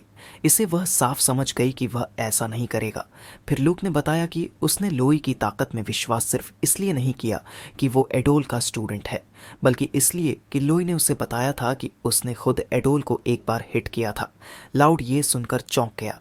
इम्पॉसिबल, लोई के अभी के लेवल पर तो ये नामुमकिन है। लुक ने भी माना, मुझे भी शुरू में यही लगा था, लेकिन लोई ऐसा इंसान नहीं लगता जो झूठ बोले। लाउड अब गंभीरता से सोचने लगा। उसने खुद से कहा, स्वार्ड सेंट्स टेक्निक तो है ही, लेकिन जो एनर्जी लोई इस्तेमाल कर रहा था उसका एक अलग ही शिमर था, कुछ ऐसा जो और भी गहराई में छुपा हुआ है। ऐसा सोचते हुए वह अपने हथियार की तरफ बढ़ रहा था। तभी लुक ने फिर से उसकी तरफ देखा और कुछ कहने वाली थी, लेकिन लाउड ने पहले ही बोल दिया, और हाँ, लोई के पास टेक्निक्स भी हैं। फिर उसकी तरफ देखते हुए बोला, अगर लोई ने उस फाइट में वो टेक्निक्स यूज़ कर ली होती तो शायद मैं ही हार जाता। लाउड के चेहरे पर अब साफ सम्मान था, लोई जैसे एक सच्चे योद्धा के लिए। उसने लोई की ताकत को पूरी तरह से एक्सेप्ट कर लिया था। जब लोई बेहोश था उसी दौरान वो सपना देखने लगा जिसमें उसकी माँ एक प्यारी सी धुन गुनगुना रही थी, गाना गाते हुए उसके लिए खाना बना रही थी, जबकि वो बिस्तर पर लेटा था। और तभी माँ ने प्यार से अपना हाथ उसकी तरफ बढ़ाया। तभी गांव की बूढ़ी अम्मा कमरे में आई और चिल्लाई, तू ये क्या गा रही है पगली। वो बोली कि यही कविता तो उनकी मुसीबत की जड़ है, जिसकी वजह से वो बाहर नहीं जा सकते। ये शब्द दोबारा तेरे होठों से कभी ना निकलें, समझी। इसे लोई की माँ थोड़ी घबरा गई। उसने लोई का हाथ चूमा और माफ़ी मांगी, मुझे माफ़ कर दो बेटा। और जैसे ही उन्होंने फिर से हाथ उसकी तरफ बढ़ाया, लोई की आंखें धीरे धीरे खुलने लगीं। अब वो एक बिस्तर पर पट्टियों से बंधा हुआ था। उसने पूछा, मैं कहाँ हूँ? लूक मुस्कुराई और बोली, तुम जाग गए, ये अप्रेजर ब्यूरो की इन्फर्मरी है, तुम पूरे दिन सोते रहे। लोई चौंक गया, सच में? पूरा दिन? वो बोली, हाँ, ऐसे सोए जैसे किसी ने एकदम से स्विच ऑफ कर दिया हो। डॉक्टर ने कहा है तुम्हें मेंटल फटीग हो गया था। पता नहीं क्या बोझ उठा रहे हो, लेकिन शायद तुम चीज़ों को थोड़ा ज़्यादा जल्दी कर रहे हो। अब लोई को भी लगने लगा कि शायद वो सही कह रही है। उसे उस आखिरी अटैक की याद आई और वो बोला, हाँ, शायद ऐसा ही है। वो समझ गई कि लोई परेशान है, इसलिए बोली, मुझे तुम्हें एक इम्पॉर्टेंट बात बतानी है। क्या तुम्हें पता है इनकैंटेशंस आर्ट क्या होते हैं? लोई ने जवाब दिया, नहीं। वो बोली, ये प्राणा को यूज़ करने का एक स्पेशल तरीका है जो सिर्फ कुछ खास रेसेस ही इस्तेमाल कर सकती है। टॉप रैंकर्स में से कई से यूज़ करते हैं। लोई ने पूछा, क्या लाउड भी उनमें से एक है? वो बोली, हाँ, वो ब्रोवर्ड ट्राइब का वॉरियर है। उनकी ट्राइब बहुत कॉम्बैट ओरिएंटेड है, हंट करने में एक्सपर्ट है, और वो लोग दक्षिण के दलदली इलाकों में रहते हैं। उनकी ट्राइब्स में ये टेक्निक्स ओरल पोम्स की तरह पास होती है। इन्हें ही इनकैंटेशंस आर्ट्स कहा जाता है। इसमें एक जेनेटिक फैक्टर भी होता है, इसलिए अगर तुमने बचपन में नहीं सीखा तो बाद में सीखना मुश्किल हो जाता है। इसे लोई सोचने लगा, क्या मैं भी ये कर सकता हूँ? वो मुस्कुराई, मुझे लगता है कि तुम्हारे पास खुद के इनकैंटेशंस है। क्या तुम्हें कोई आइडिया है? लोई ने थोड़ी देर सोचा। उसे अपनी माँ की वो गुनगुनाहट याद आई, शायद, हाँ, शायद मेरे पास है। इसे वो अचानक एक्साइटेड हो गई। ये एक रेकर के लिए एक ज़बरदस्त पावर है। अब मुझे पूरा यकीन है कि तुम एक टॉप रेकर बन सकते हो, और मैंने तुम्हारे लिए एक परफेक्ट क्वेस्ट भी ढूंढ लिया है। ये कहाँ है? लोई ने पूछा। अजाबान फॉरेस्ट में एक इन्वेस्टिगेशन रिक्वेस्ट। लोई ने पूछा, मतलब सिर्फ एक इकोलॉजिकल सर्वे है? जानवरों वगैरह की जांच करनी होगी? वो मुस्कराई, हाँ, लेकिन तुम खुद देखोगे वो केस तुम्हारे लिए खास होने वाला है। वो कहती है, हाँ, जानवरों का इकोलॉजिकल सर्वे इसका एक हिस्सा है, लेकिन असली मुद्दा कुछ और है। हाल ही में इस जंगल में लोग बिना किसी वजह के गायब हो रहे हैं, और जो भी इस क्वेस्ट को लेने आता है वो एक एक करके बिना कोई निशान छोड़े गायब हो जाता है। शुरुआत में तो 1000वें रैंक के एडवेंचरर्स गायब हुए, पर अब तो 800 रैंक वाला भी गायब हो गया है। अगर तुम इन सबके डिसअपियर होने की असली वजह पता लगा सको तो आराम से 200 प्लस रैंक ऊपर जा सकते हो, लेकिन रिस्क बहुत ज़्यादा है। लोई बिना झिझके बोला, मैं ये क्वेस्ट लूँगा। वो मुस्कराई, मुझे पता था, मैंने इसलिए ही ये क्वेस्ट तुम्हें दी थी। ऑफ कोर्स, वो कहती है, तो चलो अब हमें एक्सेप्टेंस प्रोसीजर जल्दी से पूरा करना होगा। बस एक बात याद रखना, अज़ाबान फॉरेस्ट में कुछ ऐसे जानवर हैं जिनका शिकार करना सख्त मना है, और कुछ पर रिस्ट्रिक्शन है। जब तक मैं तुम्हारे साथ हूँ ज़्यादा दिक्कत नहीं होनी चाहिए, पर तुम्हें ध्यान रखना होगा। लोई पूछता है, अगर मैंने गलती से ऐसा कुछ कर दिया तो क्या होगा? वो थोड़ा सख्त होकर बोली, तुम्हारी रैंकिंग गिर जाएगी, और चाहे तुम कितने भी स्किल्ड क्यों ना हो, अगर इकोसिस्टम डिस्ट्रॉय कर दिया या क्वेस्ट फेल कर दी तो तुम्हारी रेपुटेशन गिर जाएगी, क्योंकि एक एडवेंचरर की रैंकिंग ही उसकी क्रेडिबिलिटी होती है। अब लोई धीरे से सिर हिलाता है, समझ गया।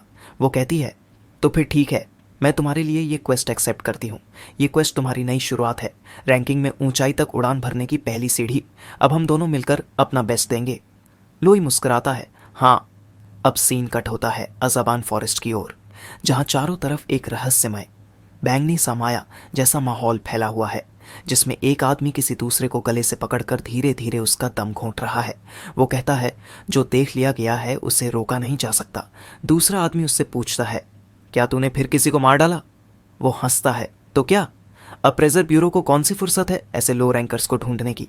फिर वो एक पिंजरे को लात मारता है और अंदर एक छोटा सा कुत्ते जैसा जीव बैठा है। वो कहता है, रैंकिंग बढ़ाने के लिए ईमानदारी से क्वेस्ट्स करने की कोशिश करना, ये सब बेवकूफ़ी है। सिर्फ इस छोटे से जानवर यूनिहोसिरस का हॉर्न बेच दूं तो मैं सीधा 3 डिजिट रैंक्स में पहुंच जाऊंगा। उसका साथ ही आगे जोड़ता है, सिर्फ ताकत से कुछ नहीं होता। मैं तो उन लोगों के लिए बना हूं जो सिस्टम की नाइंसाफियों के शिकार हैं। ये होता है रोसो क्रिवेल, स्मगलर्स रैंकिंग है साथ। वह पहले वाला आदमी मुस्कराता है, जैसे मैं इतनी बढ़िया हंटिंग ग्राउंड को छोड़ दूंगा। मैं तो टॉप 100 में जाने वाला हूँ, और यही होगा हमारा पहला एंटागोनिस्ट। उसका नाम है तल्कन आइरिस, और उसकी एडवेंचरर रैंकिंग है 672।